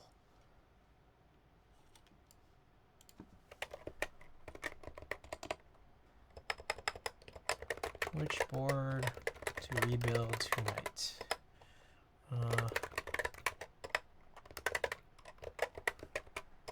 I think these are the options. I hope that this is still accurate.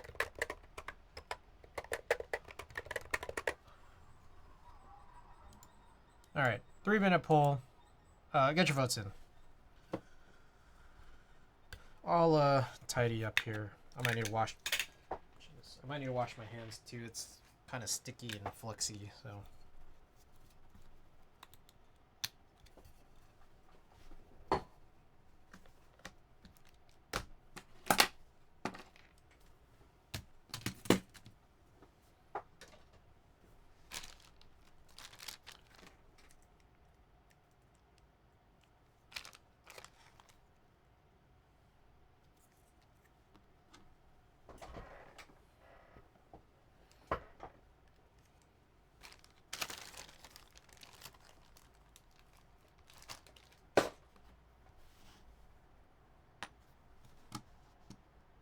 What we got?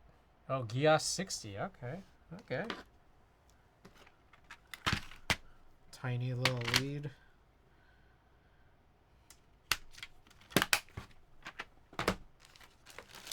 I'm gonna go wash my hands.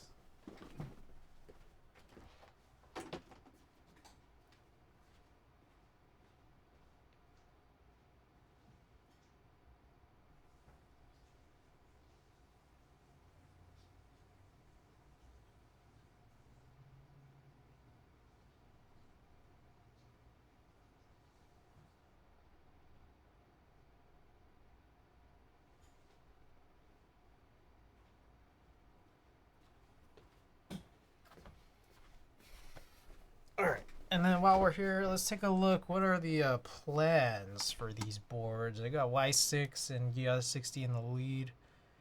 Let's take a look at the boards.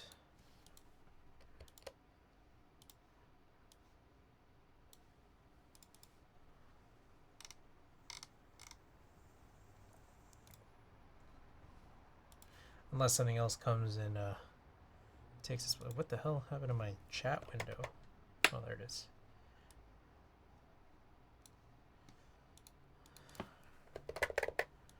Alright, yeah, 60.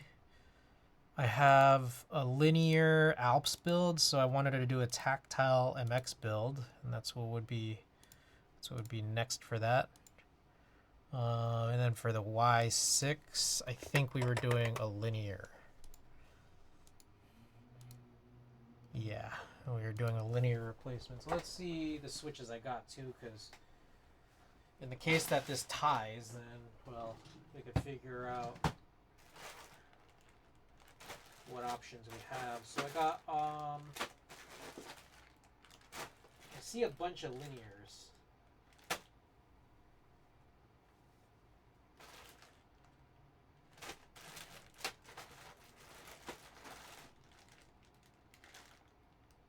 Okay, I found some cherry browns. I don't know what these are. What are these? Okay, we got a tie here. Oh, these are these cream clickies?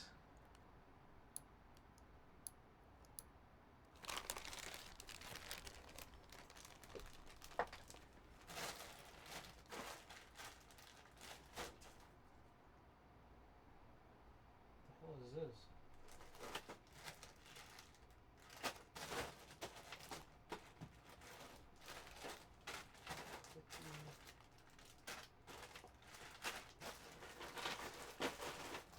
Alright, so real quick, let me just take a look at our available switches here. Alright, linear. Looks like these are also linear. There's a Franken switch here. This one right here is Oil King, Alpacas, CJs, and this is my only tactile. So, flip on it. No, I'm just gonna use the one I have more switches on. So, I think we're doing the Y6 tonight. Considering that I have like 6 available switches here. Nope, there's nothing inside. All right. Let's do the Y6. Second poll. Which linear switches for Y6 rebuild? Got Cataron CJ. And we got Cataron Oil King. We got Kennisk Ultramarine. Damn it, there's not enough.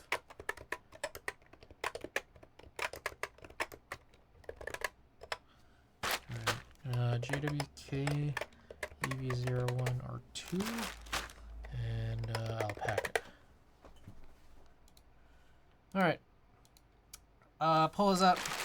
Vote on what switches you want to see, and then let me go grab what I need to grab for the Y6.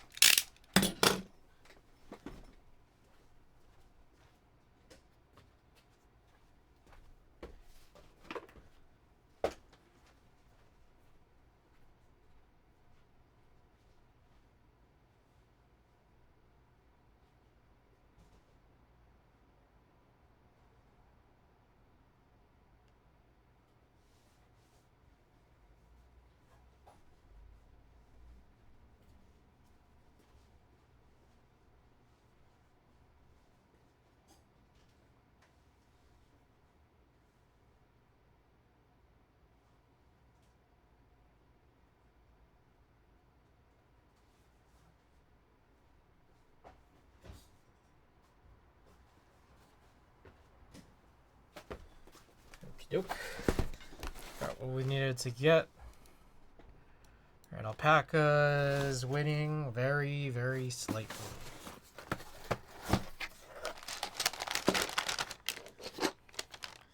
Alright, as far as I can tell, this should be pretty simple. It's a PC plate. We already have stabilizers done for it. We already have the keycaps that we need for it.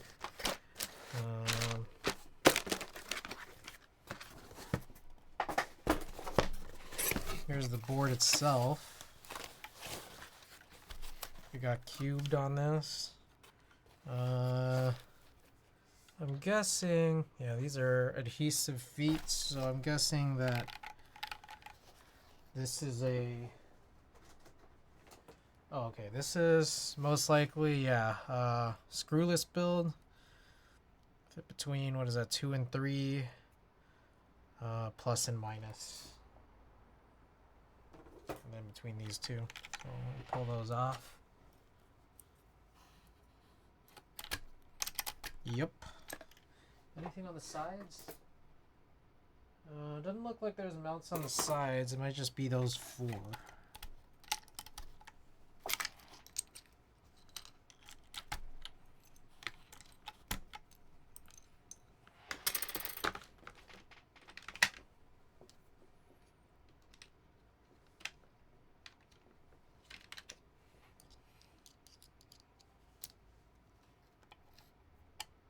Oh, too big.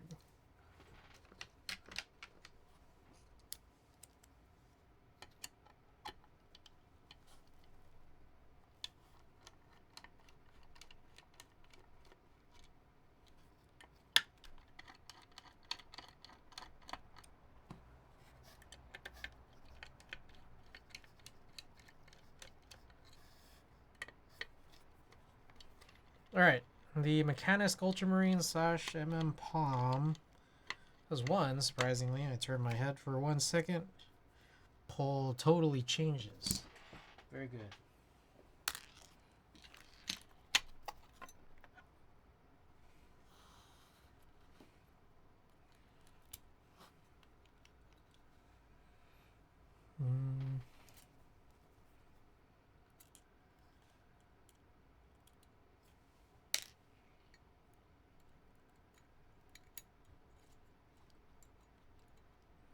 Yeah, it's stuck.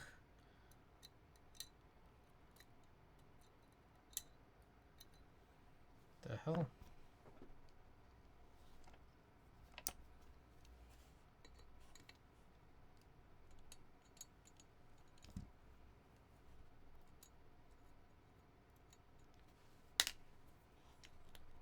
Okay.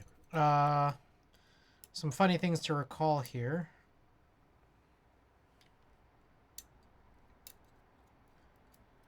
This board was originally advertised for being top mount or tadpole mount, which a lot of people were excited that, you know, this is like going to be another tadpole mount board on the market.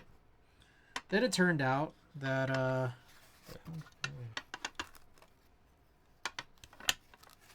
what turned out after was I guess during the machining process they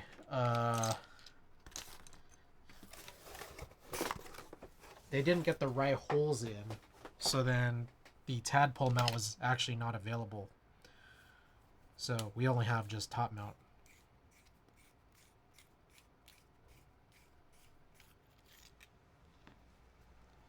Windows license is near. Lurk. Oh, do I need to renew it already? Damn, I feel like it feels like I just renewed it, and then that's never how it is. Oh, shit.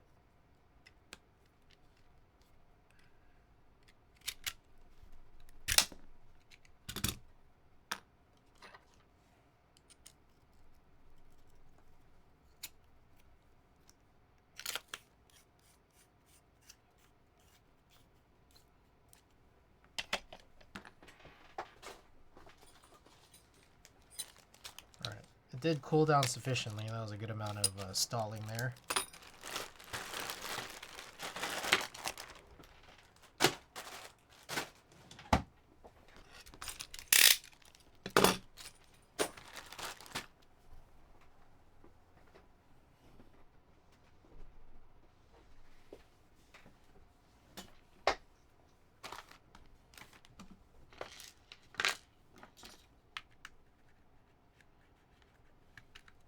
Okay, here's the build. Josh Clever's Bowery C build the other day. I did not. How is it?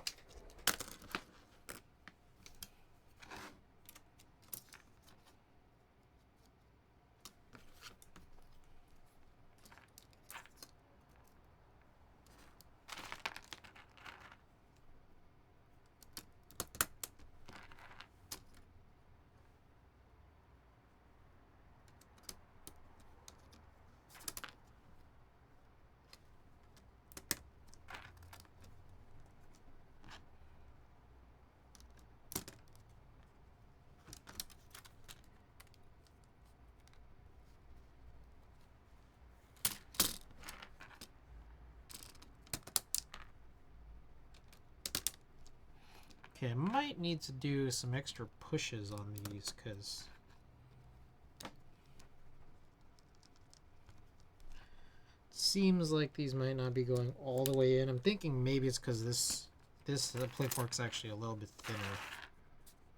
Yeah.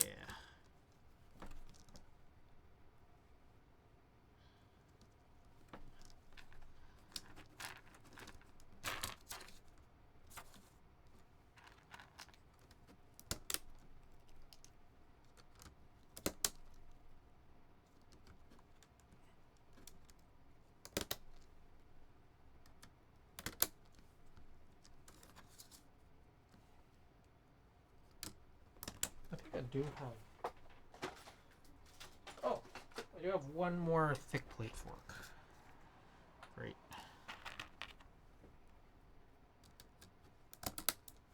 I don't remember where this one came from. I think maybe this was from Nihon Jam. Sound pretty good. The Dynacap stuff could be a game changer. Saves us from desk keys.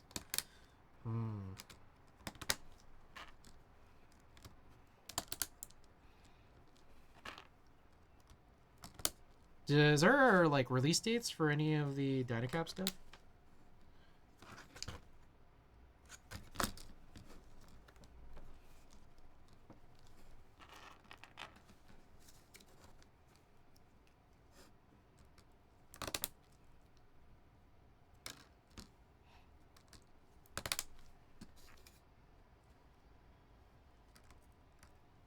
Also, I've gone over like no news and notes yet. I do have quite a bit.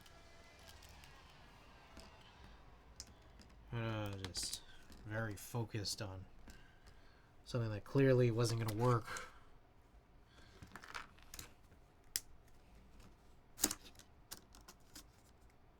No exact date yet. I think he said June-ish. This is the end of Desky's reign. I don't know. I feel like...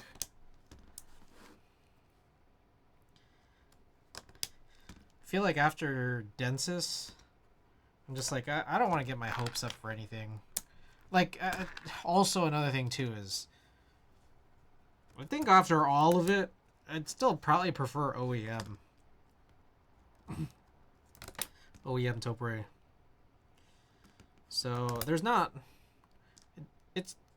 I guess it's interesting you guys say reign of Deskies when I'm just like...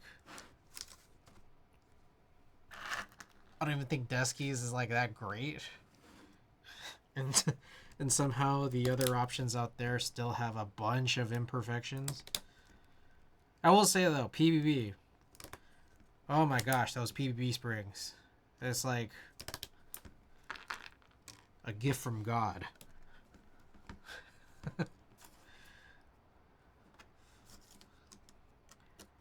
Shouts out to PBB for making the greatest springs in the universe.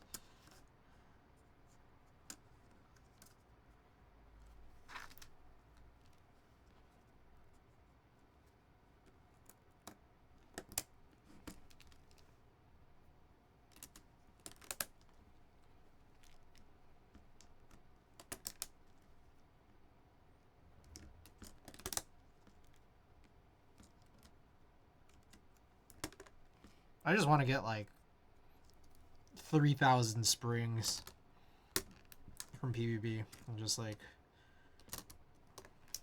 be done with springs. How many is that? That's gonna be like, let's see, there's 5. 5 would be 300. So 50, that would be like 50 boards.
few more left here. You know what? I'm actually gonna go back and use that Omni type pusher tool.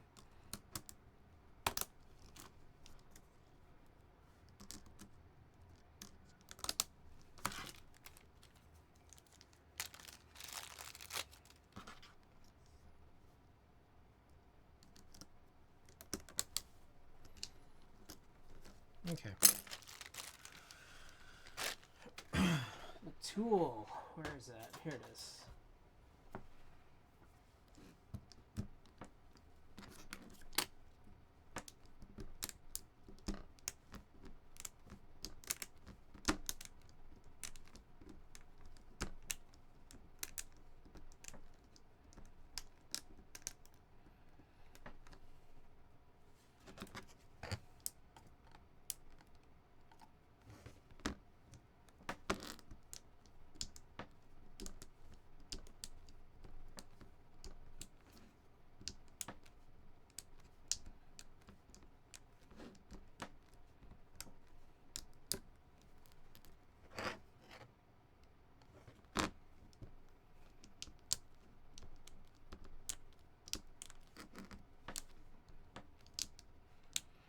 As far as I tested, nothing came close to OEM parts. Always some sort of issues or annoying imperfections. Yeah. Except for the PVB springs. PVB springs, greatest thing in the universe. I think the PVB springs are the greatest keyboard port in all of keyboards.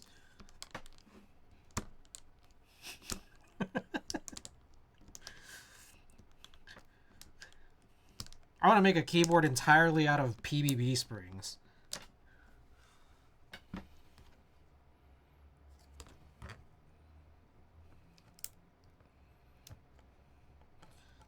Alright, let's take a look, see if there's any bent pins. If you got eagle eyes in chat, feel free to drop them. We're going to need all your help.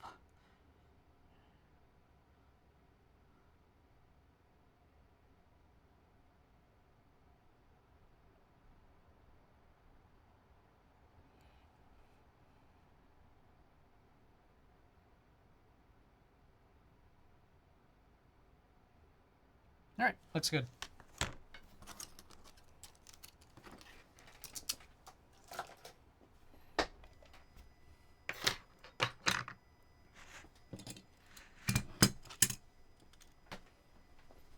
Oh, also, let me, I gotta rename this stream.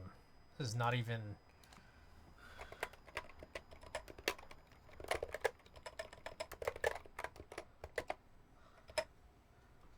Okay. That's more like it. There, where did I put my gloves? Shit. There we go. Oh, here's one glove.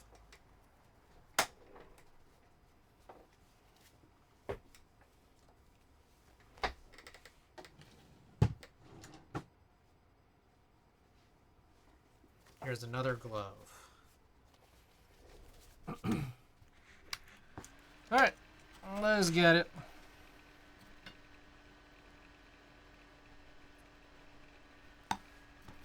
We also pull up my news and notes. It's about 1 a.m. right now. So, I'm playing a lot of Pokemon, as you guys may already know. I was up super late last night playing. Really messed up my sleep schedule.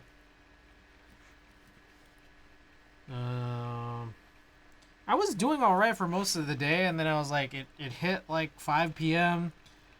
And I was like, man, I don't know if I'm sleepy, but like I'm tired. And then I took a nap, woke up, and I had a giant headache. And then I went back to sleep. And I woke up again, and I had still a mild headache. Oh, here, I should update this. Let me update the command.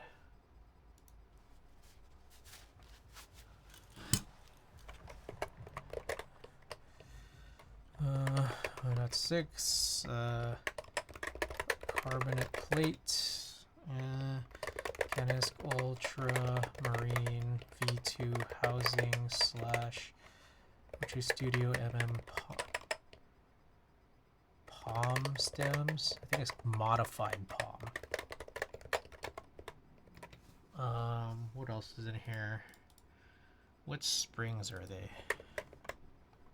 Geon 67.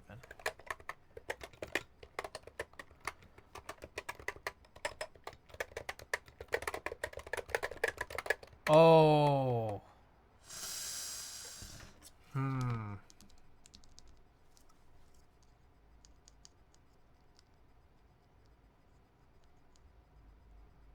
I get a little bit worried that this might end up feeling a little bit heavy. But whatever. We already decided. If it's too heavy, we'll rebuild it in the future. GMK Deku.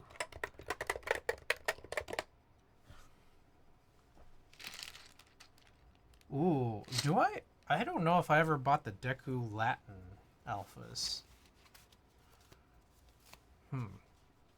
I should try hunting those down if I have. Okay, build command should be up to date. So anyways, yeah, giant headache. Had dinner, popped the Tylenol, started streaming. Did no keyboard stuff, for anyone just tuning in, did no keyboard stuff till just now. We were trying to repair a Pokemon Omega Ruby 3DS game card. To no success. We made things worse before we made things exactly the same again, which was non-working.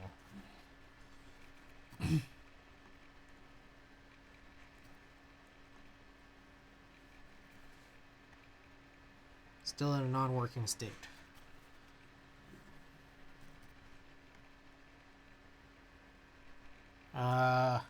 You may have noticed I usually try to stream on Mondays. I did not stream on Monday. This was because, I don't know, I just lost track of time. Had dinner, started playing Pokemon, and then it's like, oh shit. I think it might be too late to start stream.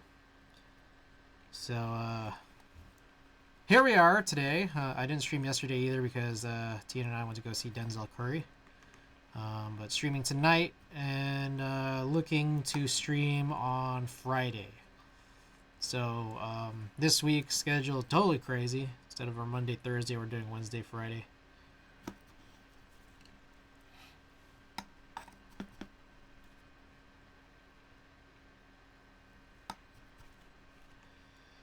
Oh, I did finish Pokemon Shield.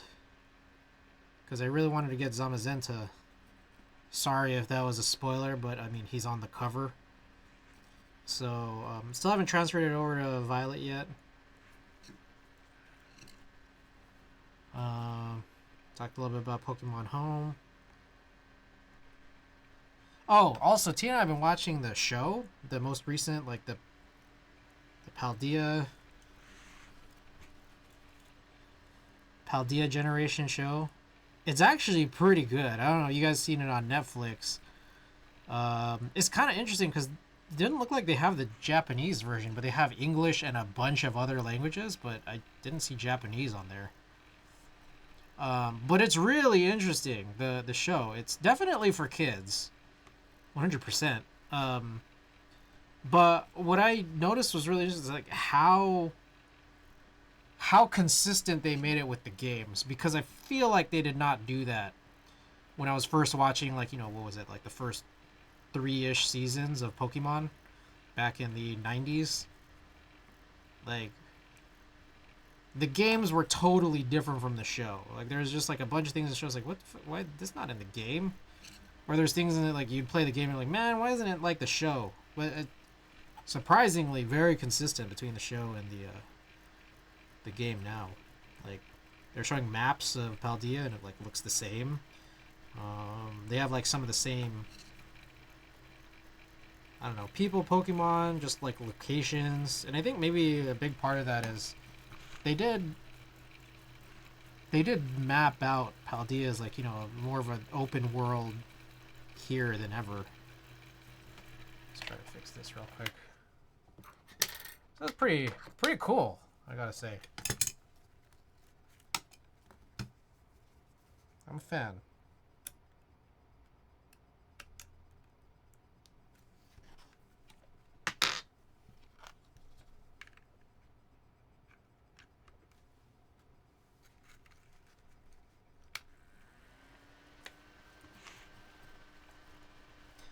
Where'd we stop? Oh, okay, right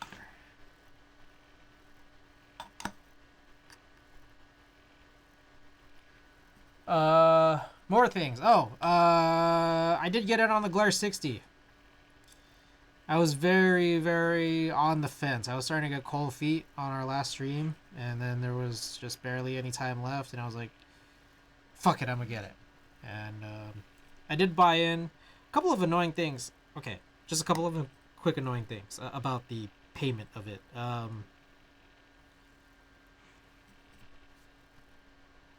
So it doesn't look like Gion uses Shopify, which, I mean, fair, but it's like, god damn it, I still have like a ton of shop cash that I haven't figured out how to use yet. And it's, it's a little annoying. But here's another thing too. I got a bunch of rebate money for my contacts, my contact lenses, and I think they gave me more than they were supposed to. Like, my eye doctor told me I was supposed to get 400. I confirmed with AccuView that they said my eye doctor was wrong. I was only supposed to get 300 back, and this is for, a big, giant, year supply of daily contacts. So it's like almost $1,000 ish. So I figured I filled out the whole rebate process, and then they gave me like what feels like $550. It's like kind of absurd. So I'm like just trying to figure out how to use it, like before they realize what a mistake they've made. They gave it in the form of like gift cards, and then it turns out like these gift cards are just not eligible for purchases made in Korea, like from Korean vendors. It's like, god damn it, I could have gotten basically what would feel, not is, but what would feel like a free Glare 60. It didn't work. So now I gotta figure out how to use these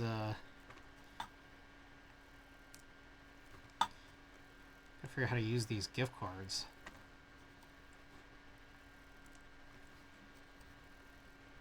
Anybody here, like, what do you guys do when you get those, like, credit card gift cards? I used to try, like, one thing I used to do was, back when I had Comcast, like, 2 apartments ago, you could just kind of pay your bill whenever and whatever amounts, as long as, you pay the bill. So yeah, I would just, like, use my gift cards on internet bills. But I no longer have Comcast, which is a good thing, but now it's harder to really figure out how to use my my gift cards.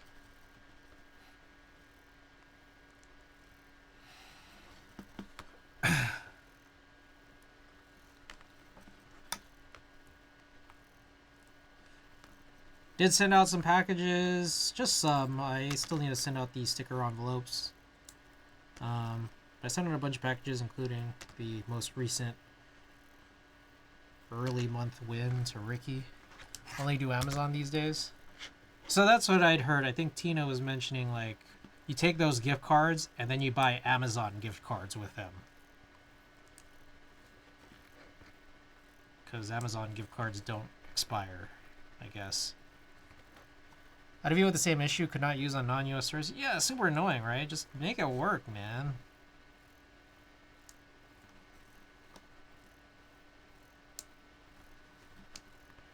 Amazon works.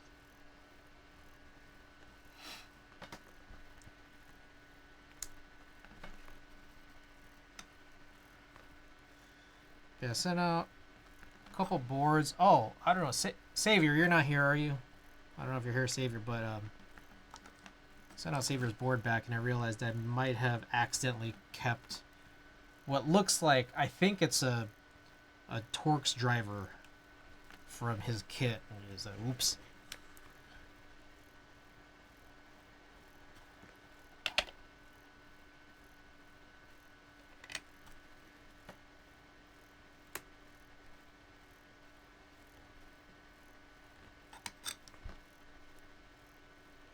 Okay, that was a really good one for some reason. That was weird.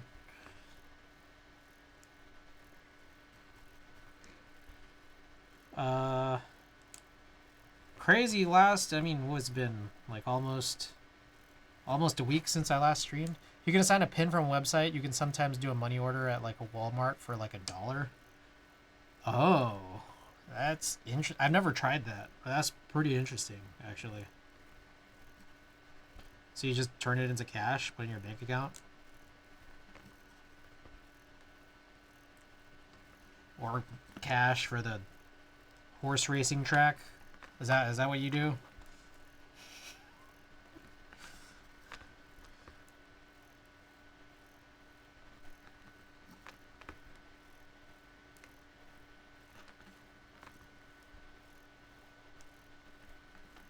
Gamba at all?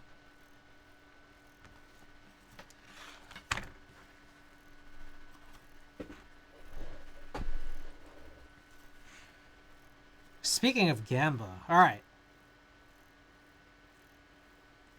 Let's just say theoretically one were to, you know, watch some potentially not so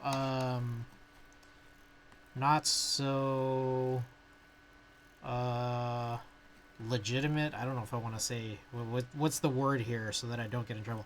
What if one were to watch some not so legitimate forms of NBA basketball, and you notice that there's a chat box next to it, right? Does anyone do this? And then you realize now in the age of NBA basketball, where there's like gambling sponsors everywhere, that sports gambling has now been heavily encouraged. You guys notice in these chat boxes, it's just full of like the most degenerate gamblers. Like it's like you guys are watching like a free stream talking about how your parlay has been fucked up. It's just like, Jesus. Say fucking Curry.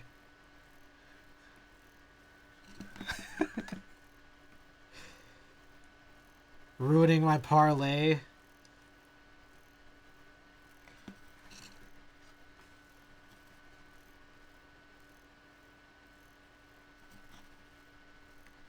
I got the under on the 3 threes.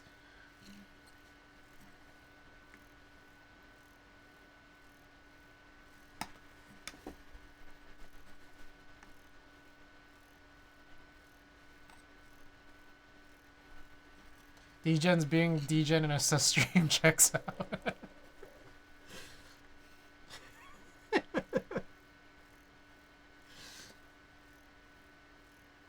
It's just like, Jesus Christ. We're in an age of NBA encouraged sports gambling and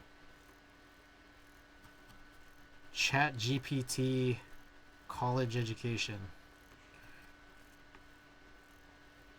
What a world we live in. Am I right? What a world.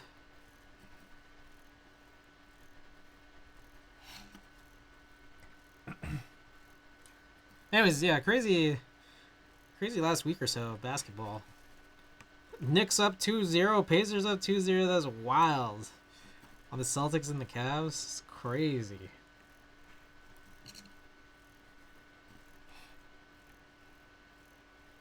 Curry went down, the Warriors still won.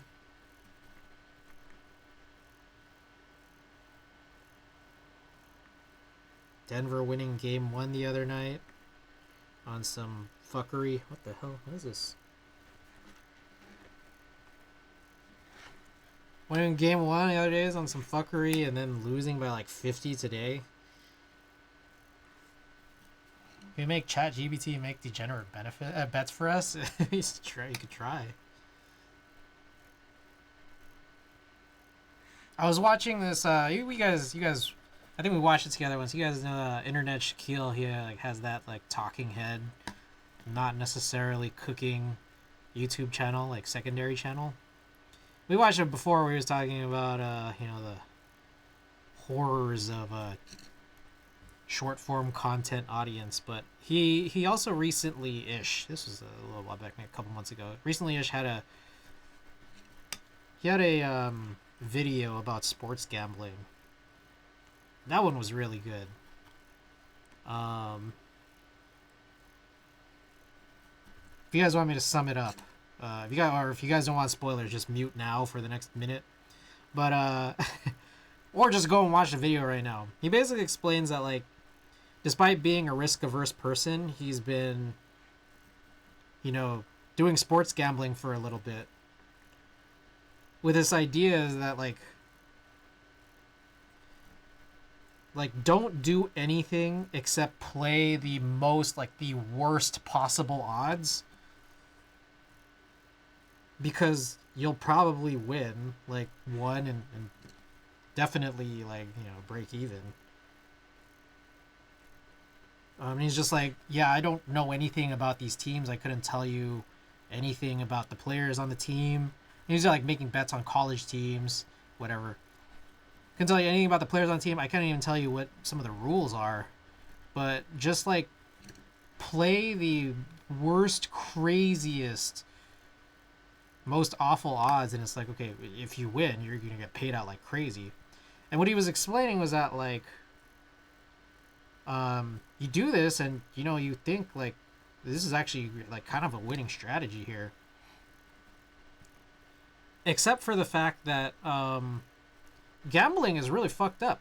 I mean, okay, for many reasons, but for this one specific reason is kind of crazy, is that, like, when casinos know that you're doing this, they just cut you off.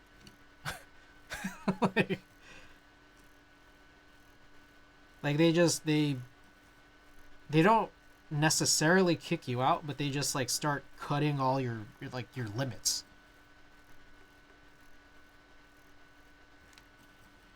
It's like they know what you're doing, and they're just like, okay, you can't make any bets over $10 anymore. You can't make bets over $1 anymore. And then he had a really crazy punchline to the video, which is,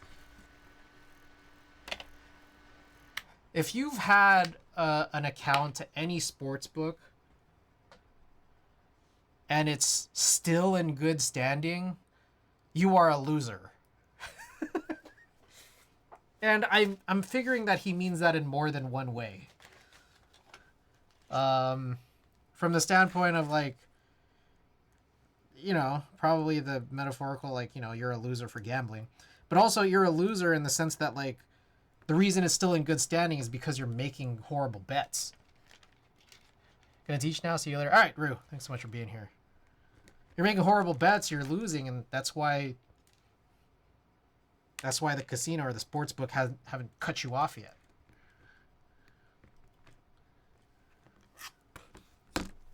Alright, let's give this a test.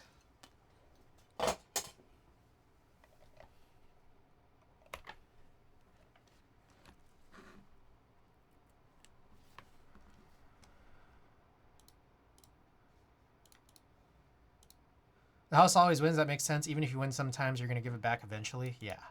And if you do win, you get cut off. And the house wins because they've cut off someone who is damaging to their business. It's crazy.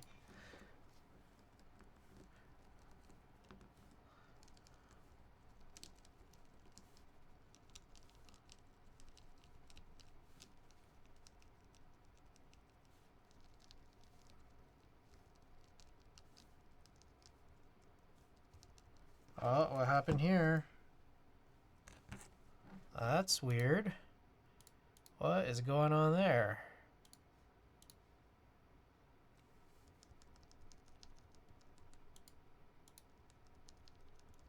Oh, okay.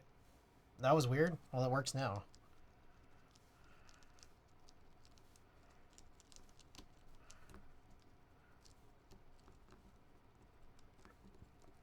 Okay. Sweet.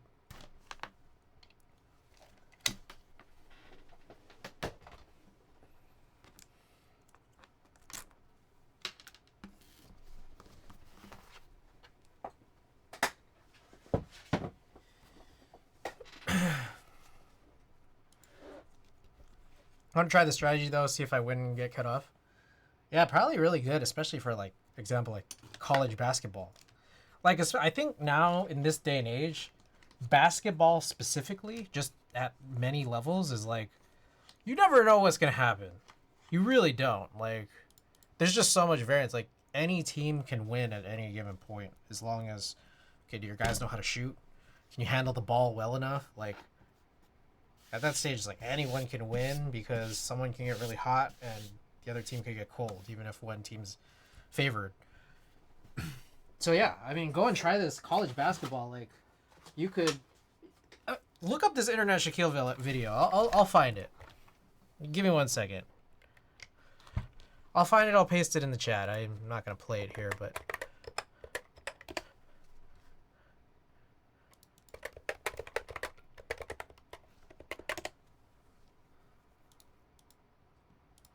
here we go. Found it.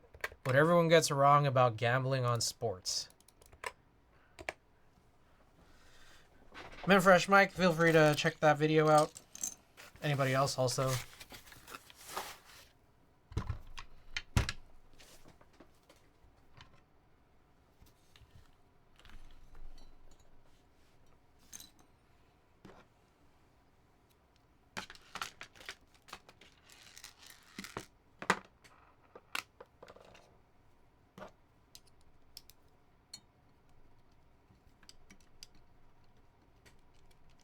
I think this is the plate.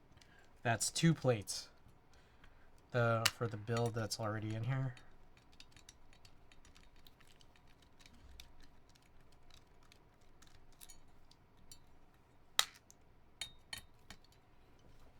Sounds interesting. Thanks.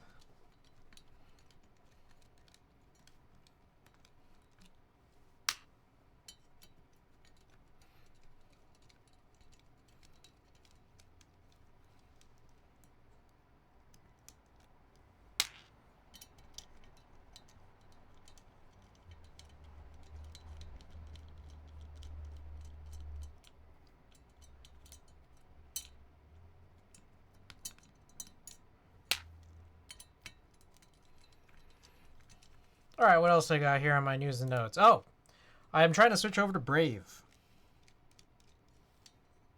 I want to see if Brave... Okay, like I've always heard good things about Brave, and I have used it a little bit before, but I'm trying to make the full transition over. And my reasoning, my main primary reasoning is I think Chrome has just been a really big resource hog, and I want to see if Brave does better. I recognize it's still, you know, similarly a Chromium-based browser, but again, still just want to try and see if I notice a difference and see if the beach balls stop. So switch over to Brave. On my main machine, I just installed Brave on my streaming machine before I started stream today. We'll see how it goes, and if I still get some of these issues, then I'll report back. Brave is my go-to.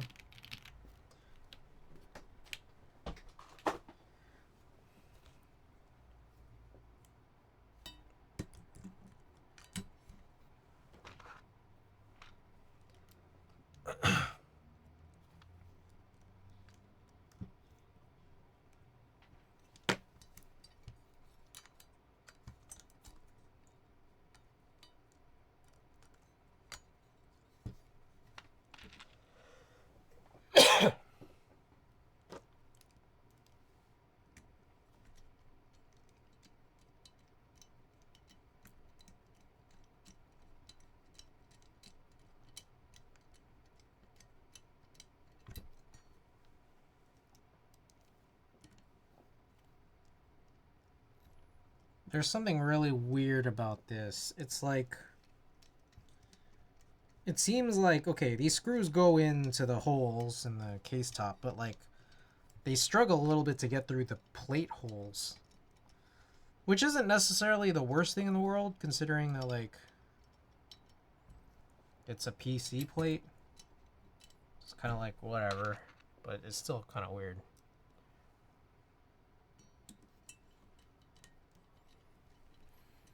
All right, what else? What other news notes I got?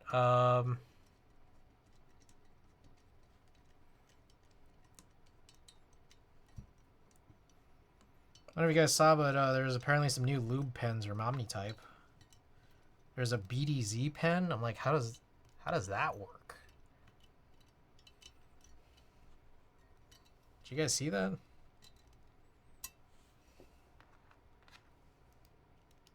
This is a BDZ pen, right?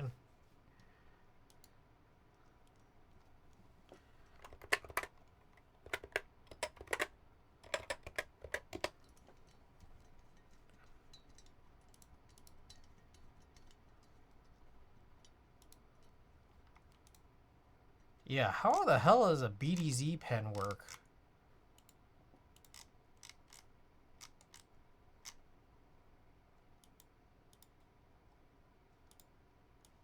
Look at this.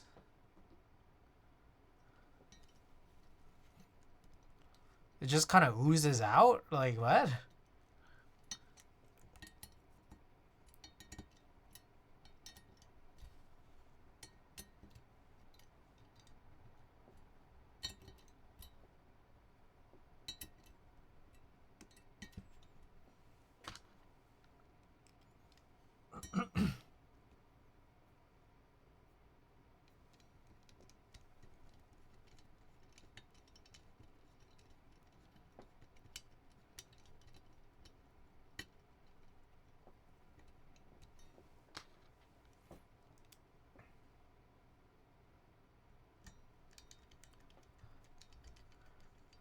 Also, I'm not sure if anyone else has been seeing it, but apparently there's a bunch of, I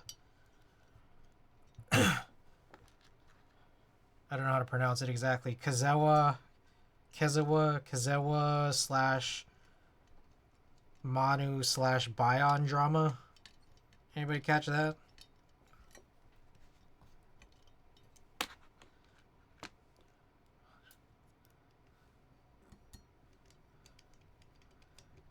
Apparently, Kazawa does not like the payment plan options for, or that Manu was proposing, and then now is saying that like he hasn't been paid.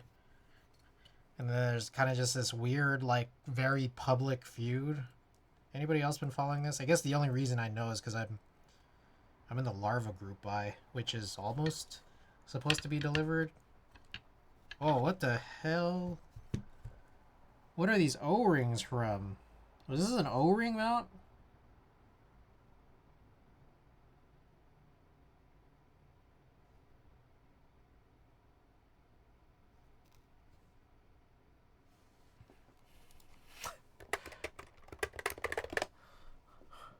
I don't remember. Okay, I don't know what this O-ring came from.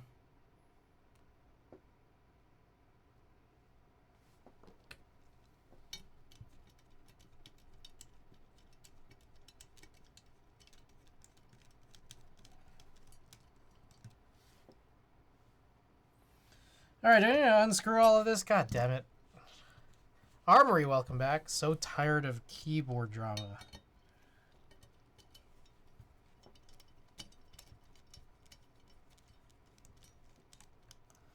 Alright, I guess I'm unscrewing all this. This is like...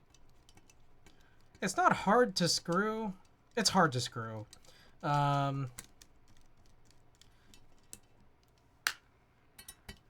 It's just there's this weird tightness to this.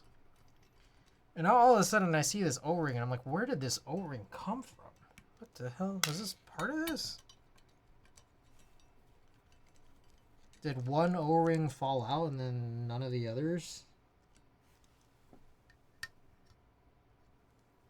What is going on here? What is... I don't even know what that is.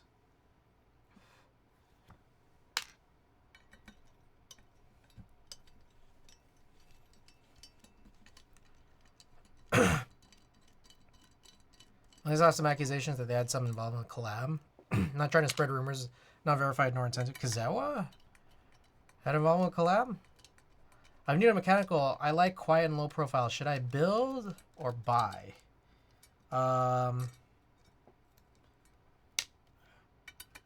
Ooh, that's a loaded question to come into a keyboard stream and ask that. I would say if you want to just dip your feet, buy. I'm sure there's actually kind of a lot of quiet and low profile options. But if you think you really do want to get into this, okay, there was O-rings in here. Maybe that was why it was challenging. One did slip out. The rest seem to be okay. But yeah, if you feel like you kind of have a good idea that you have for the type of keyboard you want, and also you're like kind of thrilled with the idea of like, you know, getting your hands dirty and stuff, and just like you know, I don't know, like if you're into like, you know, just like building stuff, then yeah, then you should build.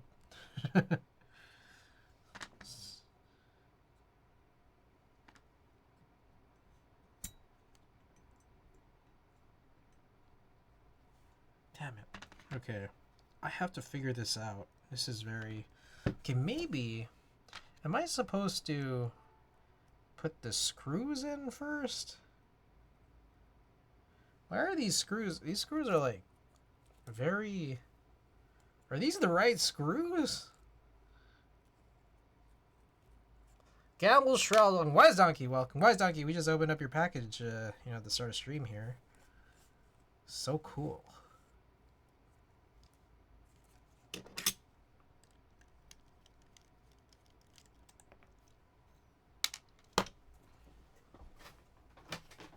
Okay, so why did this work so well? The answer is because it didn't. That's the reason why. I think this is just meant to be a very, very tight hole.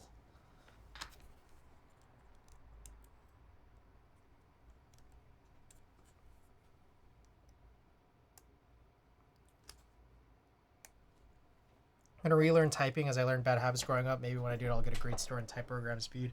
We'll start a build.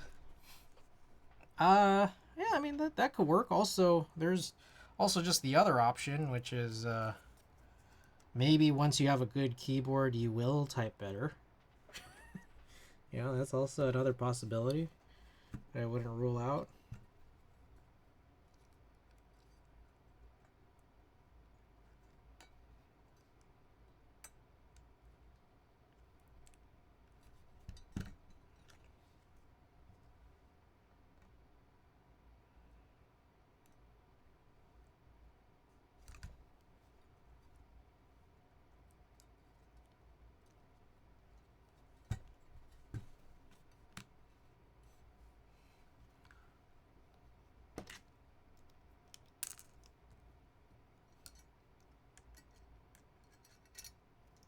Oh my gosh. Okay. These are this is very annoying. Okay, so here's the situation.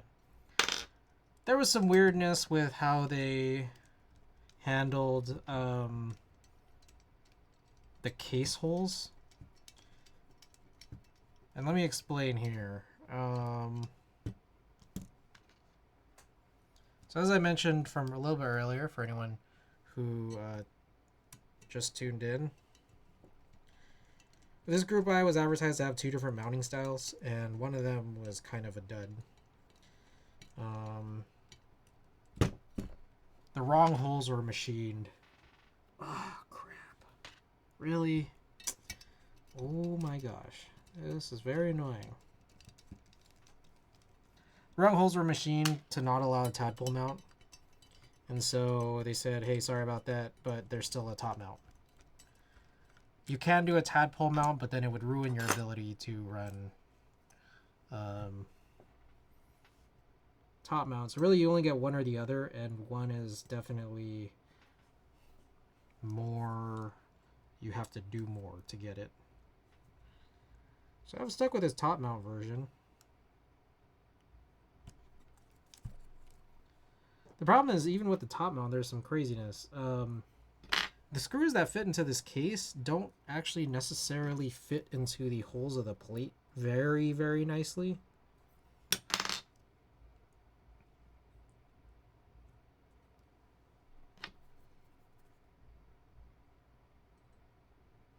On top of that, it's like, apparently there was like some... Oh my god, what is going on?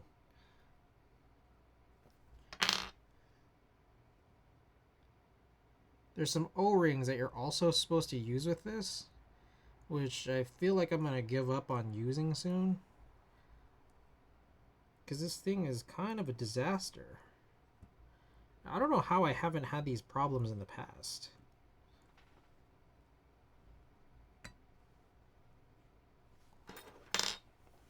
True, but I know myself too well and my weaknesses. I code, so this is a part of. So this is a part I need to make effortless. Fair.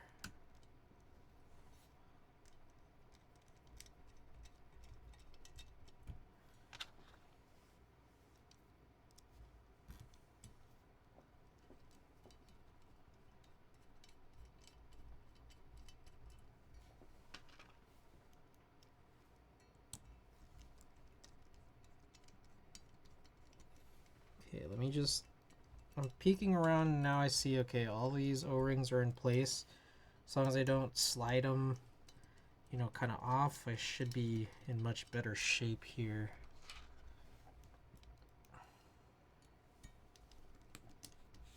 Oh, here we go. Sorry, I've been on that 4 square view for a while.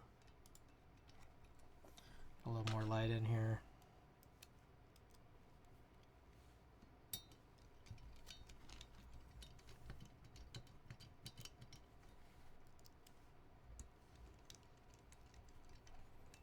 I'm sure I can just like widen the holes, but I'm like, why do we need to do this in the first place?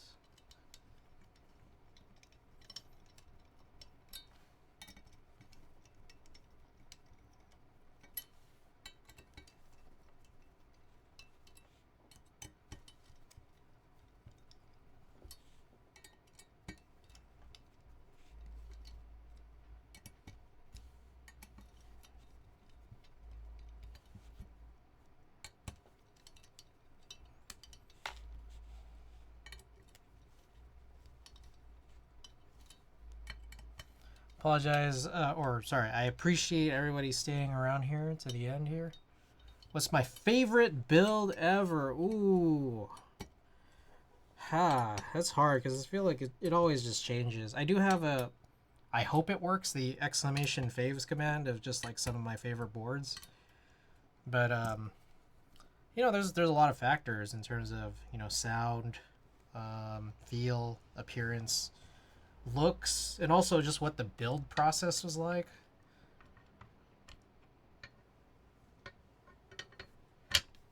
Yeah, there's like, it's kind of a lot. It's kind of, but there's some good ones. I think that command should work. Let's try faves. Is this up to date? There we go. This is quite a bit ago because I put on Numa there, which is just like when I finished the Numa, I was like, oh, this is great. And then like I haven't touched the Numa since. Those are my current favorites. Current being, well, whenever the last time it was that I updated this, which was probably right after the Numa. When did I get the Numa? Let's see.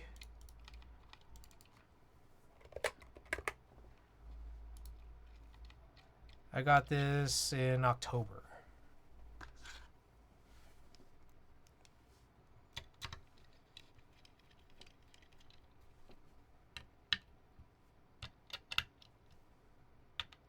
So the last time I updated this was like 6 months ago. Was the Freya your worst build ever? Ooh, worst. It's kind of down there. Yeah, there's definitely a lot wrong with the Freya. And again, okay, well, for those not in the know, I mean, when I say a lot wrong, I mean it is like there's a lot wrong with my unit. Let me quickly check. I don't know if I have the Deku Latin alphas.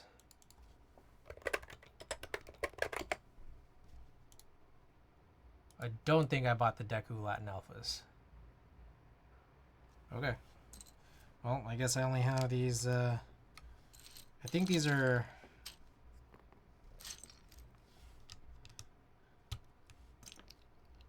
Are these the bad Latin legends? We'll see. What would be worse or equally as bad? That's a good question. Let me look through Let me look through my collection here.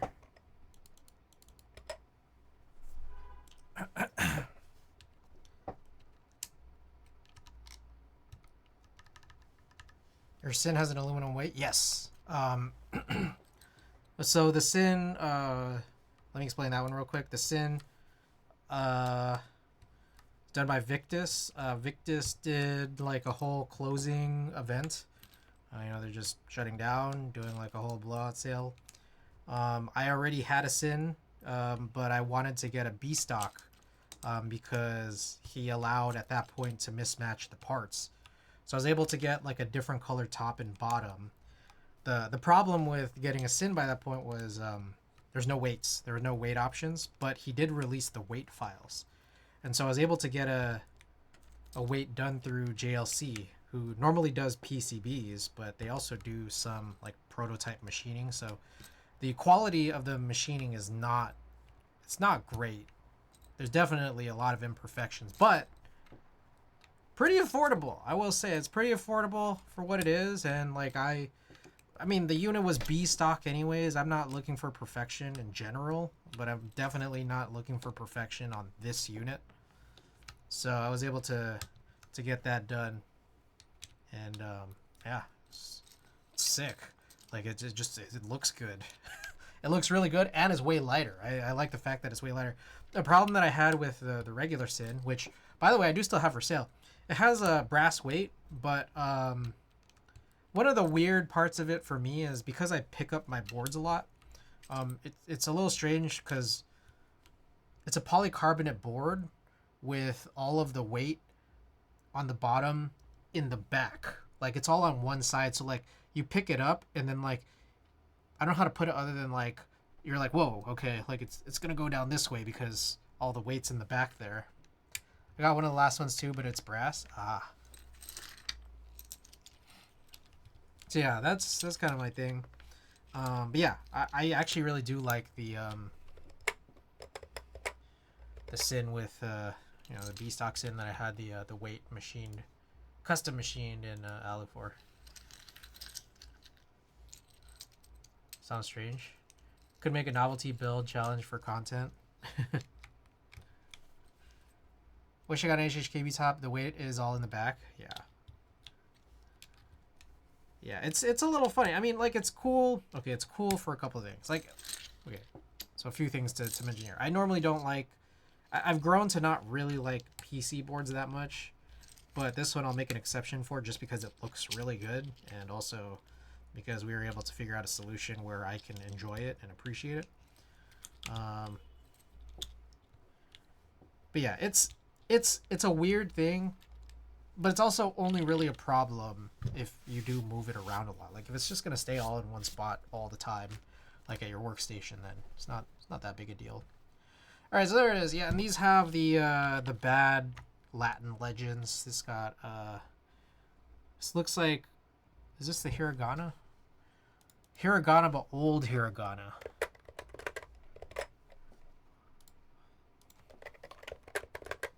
So let's see if I could show the difference. Probably not very well.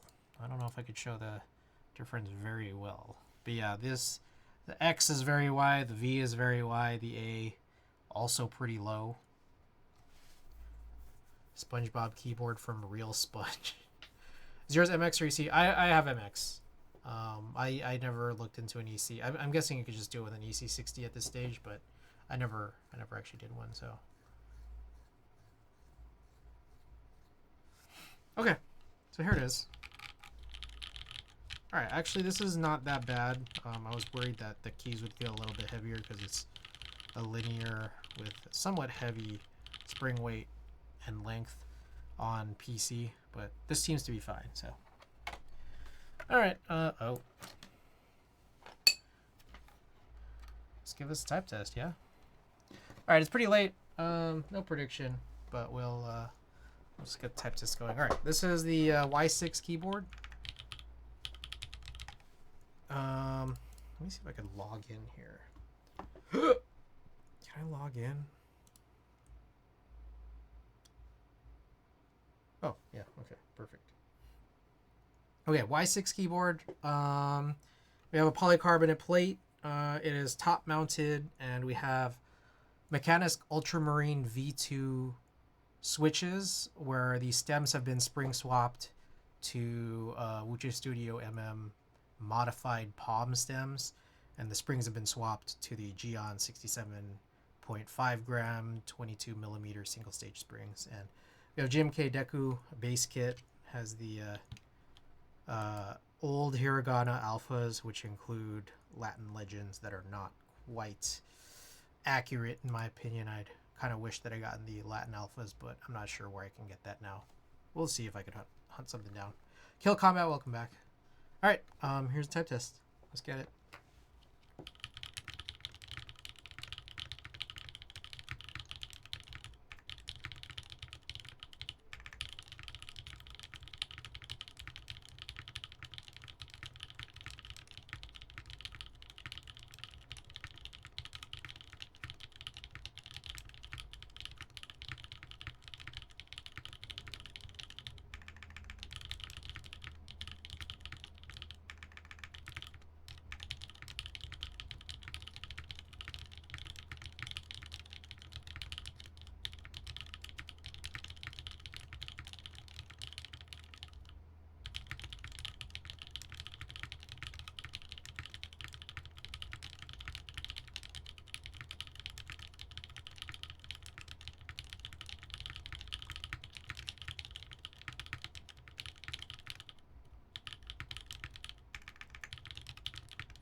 Okay.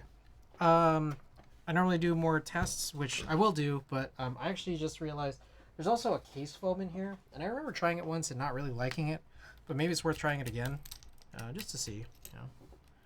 You know, no hurt in trying it out, and again, if also I don't like it still, then we'll just take it out again. So, luckily, removing the case screws here is not terribly challenging compared to the plate screws.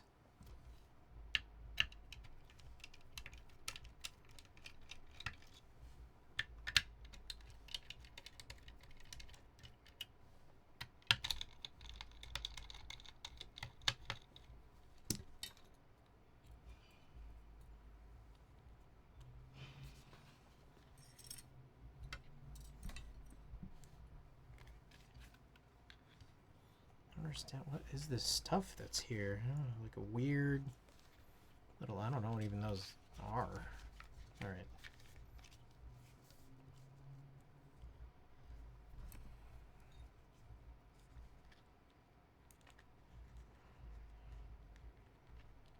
I feel like they should have had this cut be a little bit bigger so this thing doesn't lift off very annoyingly.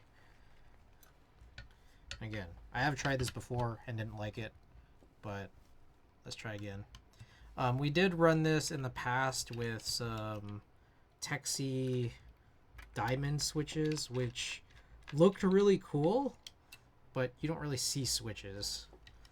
So that was kind of the only thing it had going for it. They didn't sound very good, and they also just in general were awful. Like, they had like the stems made of a material that shrunk, which I really hate that. And some people are okay with it, but I really hate it.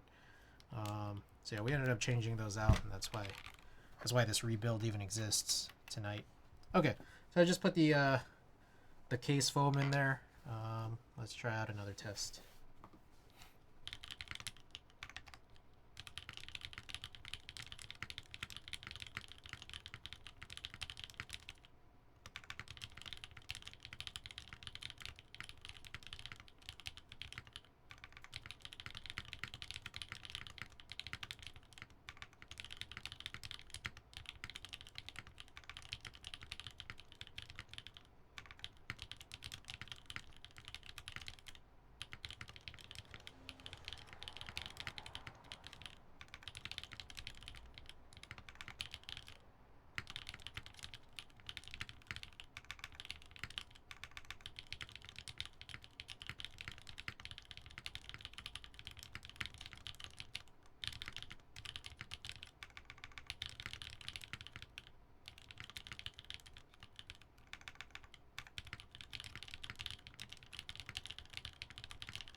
I mean, I guess it's actually not so bad. Like, I don't know, there was definitely like a little resonance from before, kind of bouncing around, which is a little, I don't know, at war with the fact that the polyplate is, um, kind of supposed to be silencing.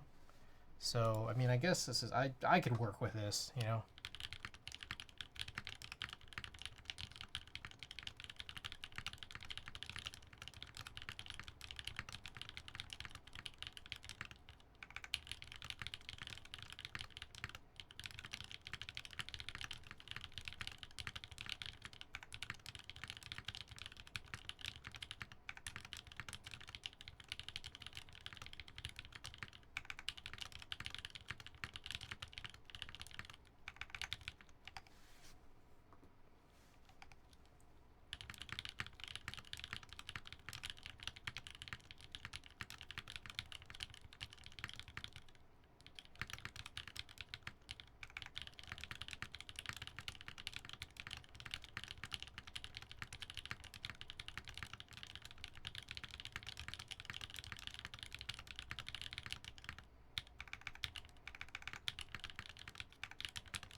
All right. Surprisingly, for the polyplate, I guess because it's a top mount, um, it feels a little different than like a polycarbonate plate on some other kind of gasket mount situation. Um, One thing I anticipated was that this would feel a lot heavier because we have like a pretty heavy, long linear, you know, a linear with a heavy slash long spring on polycarbonate, but this actually feels a little lighter than I would have anticipated. It's kind of interesting, I guess.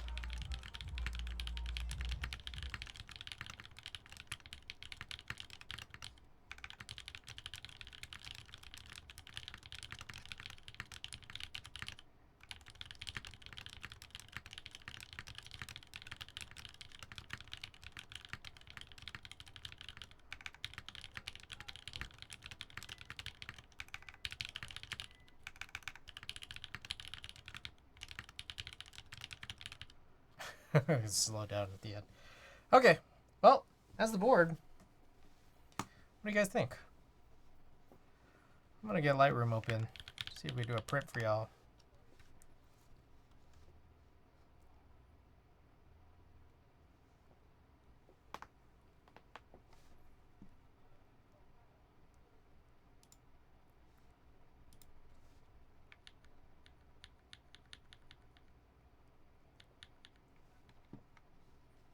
Hmm.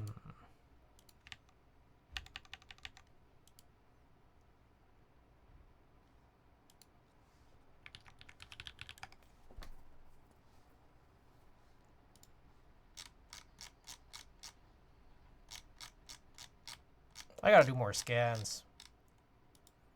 I say that every time.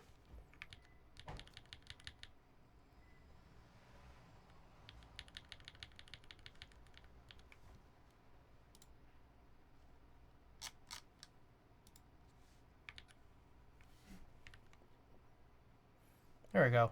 I found a little alleyway that we could try to do a reinversion for.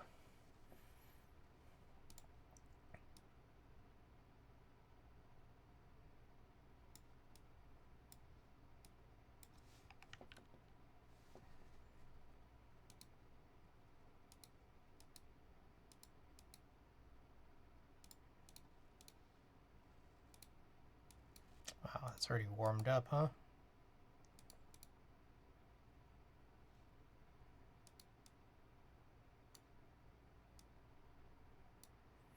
I don't know, maybe not. I thought there was gonna just be more to this photo. There really isn't. It is very blue.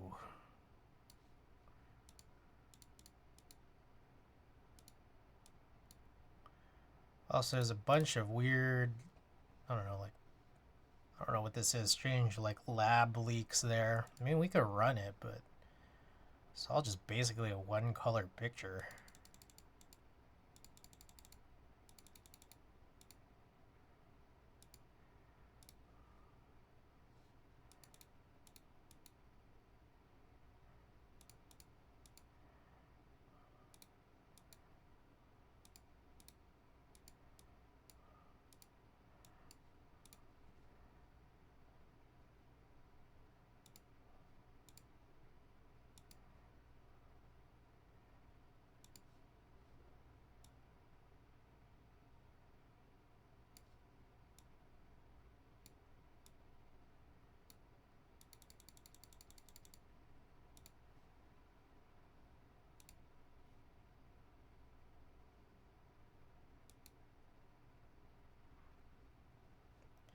That's not how that's supposed to look.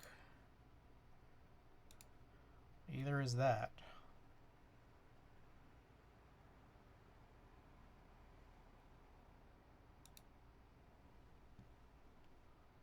Horrible.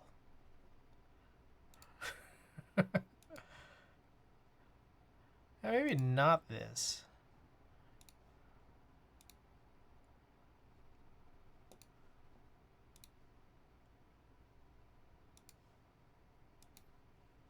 I don't like this at all. What was this on? Let's see. Oh, this is Cinestill. Okay, that explains more. Let's see if we can, Oh, with Cinestill, you really gotta warm things up, I feel like. Yeah, something like that. 64, 34? Was that the issue? Okay. That seems more correct.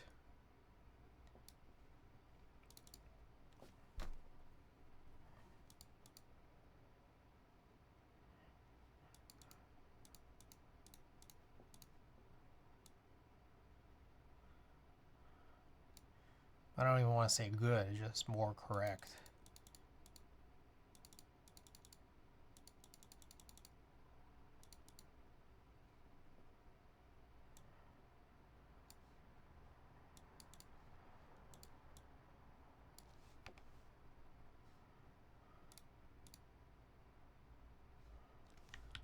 Ooh, that's a pretty cool one.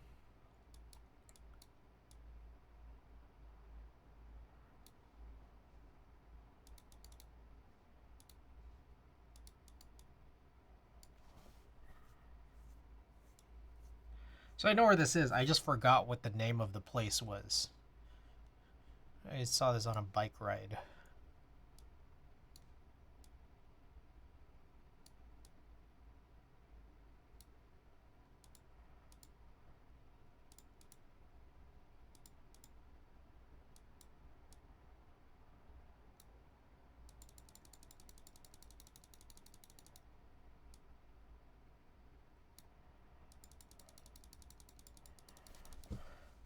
What kind of bike do you have? It's a Specialized.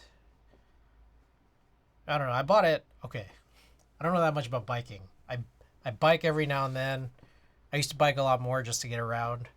I got it at the start of the pandemic, and it was the only bike that was available.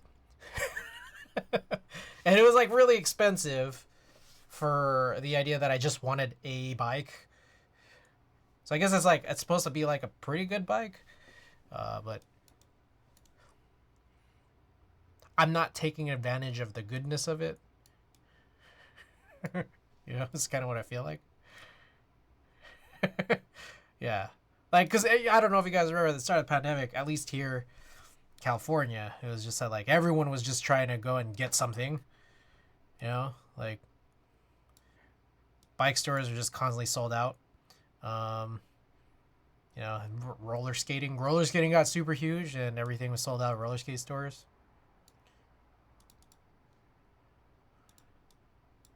Yeah, exactly. Yeah. Okay, so you remember. All right, I feel like this is probably the best one, but it's still just got this weird red patch. This is, where is this?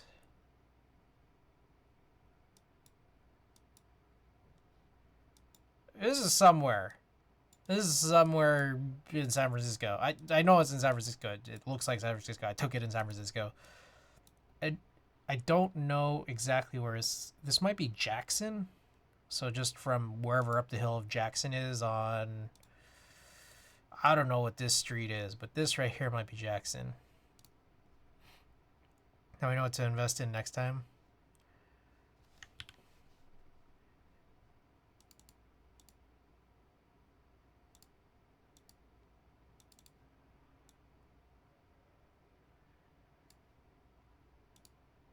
It's interesting. Black clip goes down. I need to pull up the tint. This is pretty cool, like that little... The halos.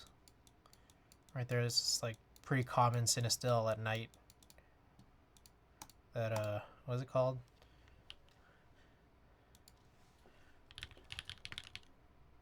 Halation.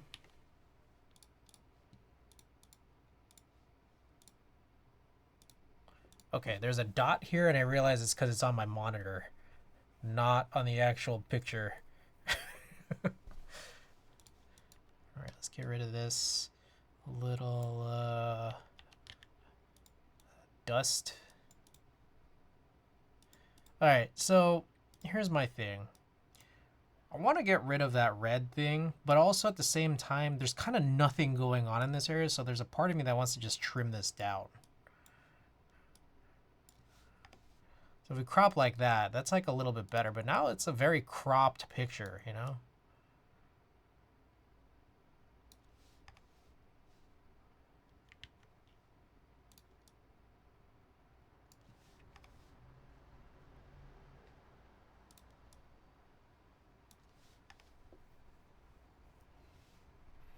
I mean, whatever, this is fine. This is a free print for you guys, so let's just do it. Let me also, we'll expand it a little bit because we do the borderless printing and it crops in anyways. Looks better wide, I think. You think so? It does, but it's just like this. All right, I don't know if you guys see it, but there's this like light leakage or just some kind of development issue stripes, and it's like it's pretty pervasive here. You could kind of see it like just go across the roll. Like you can see it right there. Like it's on multiple pictures. Like here you can see it too. But if you like it wide, I mean, all right. We'll do it. I mean, I could try to repair it, but it's just like, you know, it's whatever. I mean, like I could spend time trying to make it so that it disappears, but I feel like it's going to be a lot of effort for something that's, I don't know. I don't know if I'll be able to perfect right away. Adds character. All right, if you say so. Tilt it just a little bit. Okay. We'll do the print. I'll even expand it out just a little bit more.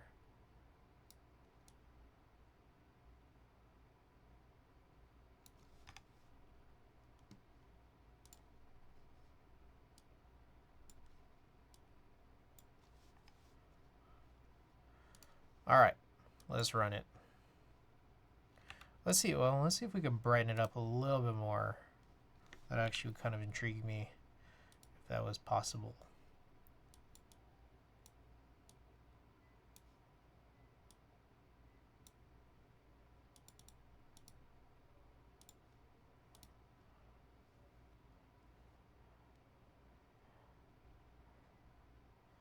Okay, let's do it.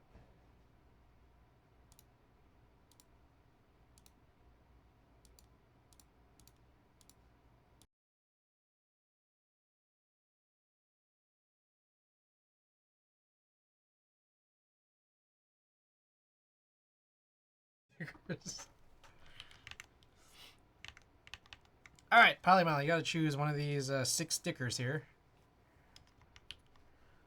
Kill Combat. Here's some suggestions. We got Sup Caitlin is on. Old Timey Computer Show. It's always on. Oh, GTM Get is working on a Venom TKL. That SRB2 dude His name is after the Sonic Rumble Blast or whatever. Big Splatoon player, but is not playing Splatoon, so that's 3 different games. Anyways, your choice, Kill Combat. I gave you some suggestions, but it's all up to you. GTM get it is? Alright. I'd like another good Doom sticker. Alright, you got it. Hey. A good Doom sticker it is. Alright. Let's raid GTM get. Ooh, really nice. I feel like his GTM Get setup change. It looks like nicer than I remember it. All right. I should be back. I knew I wanted it the next time I want to race. Yeah, join the Discord if you haven't already. Check out Wadugaki, my sponsor. Buy my merch. I still need to take photos. I've been holding it off for like several months. Raid message if you're subbed and raid message if you're not. All right. I'll hope to be back on Friday, so 2 nights from now. And yeah, we'll work on more actual keyboard stuff, I promise. All right. Good night, guys.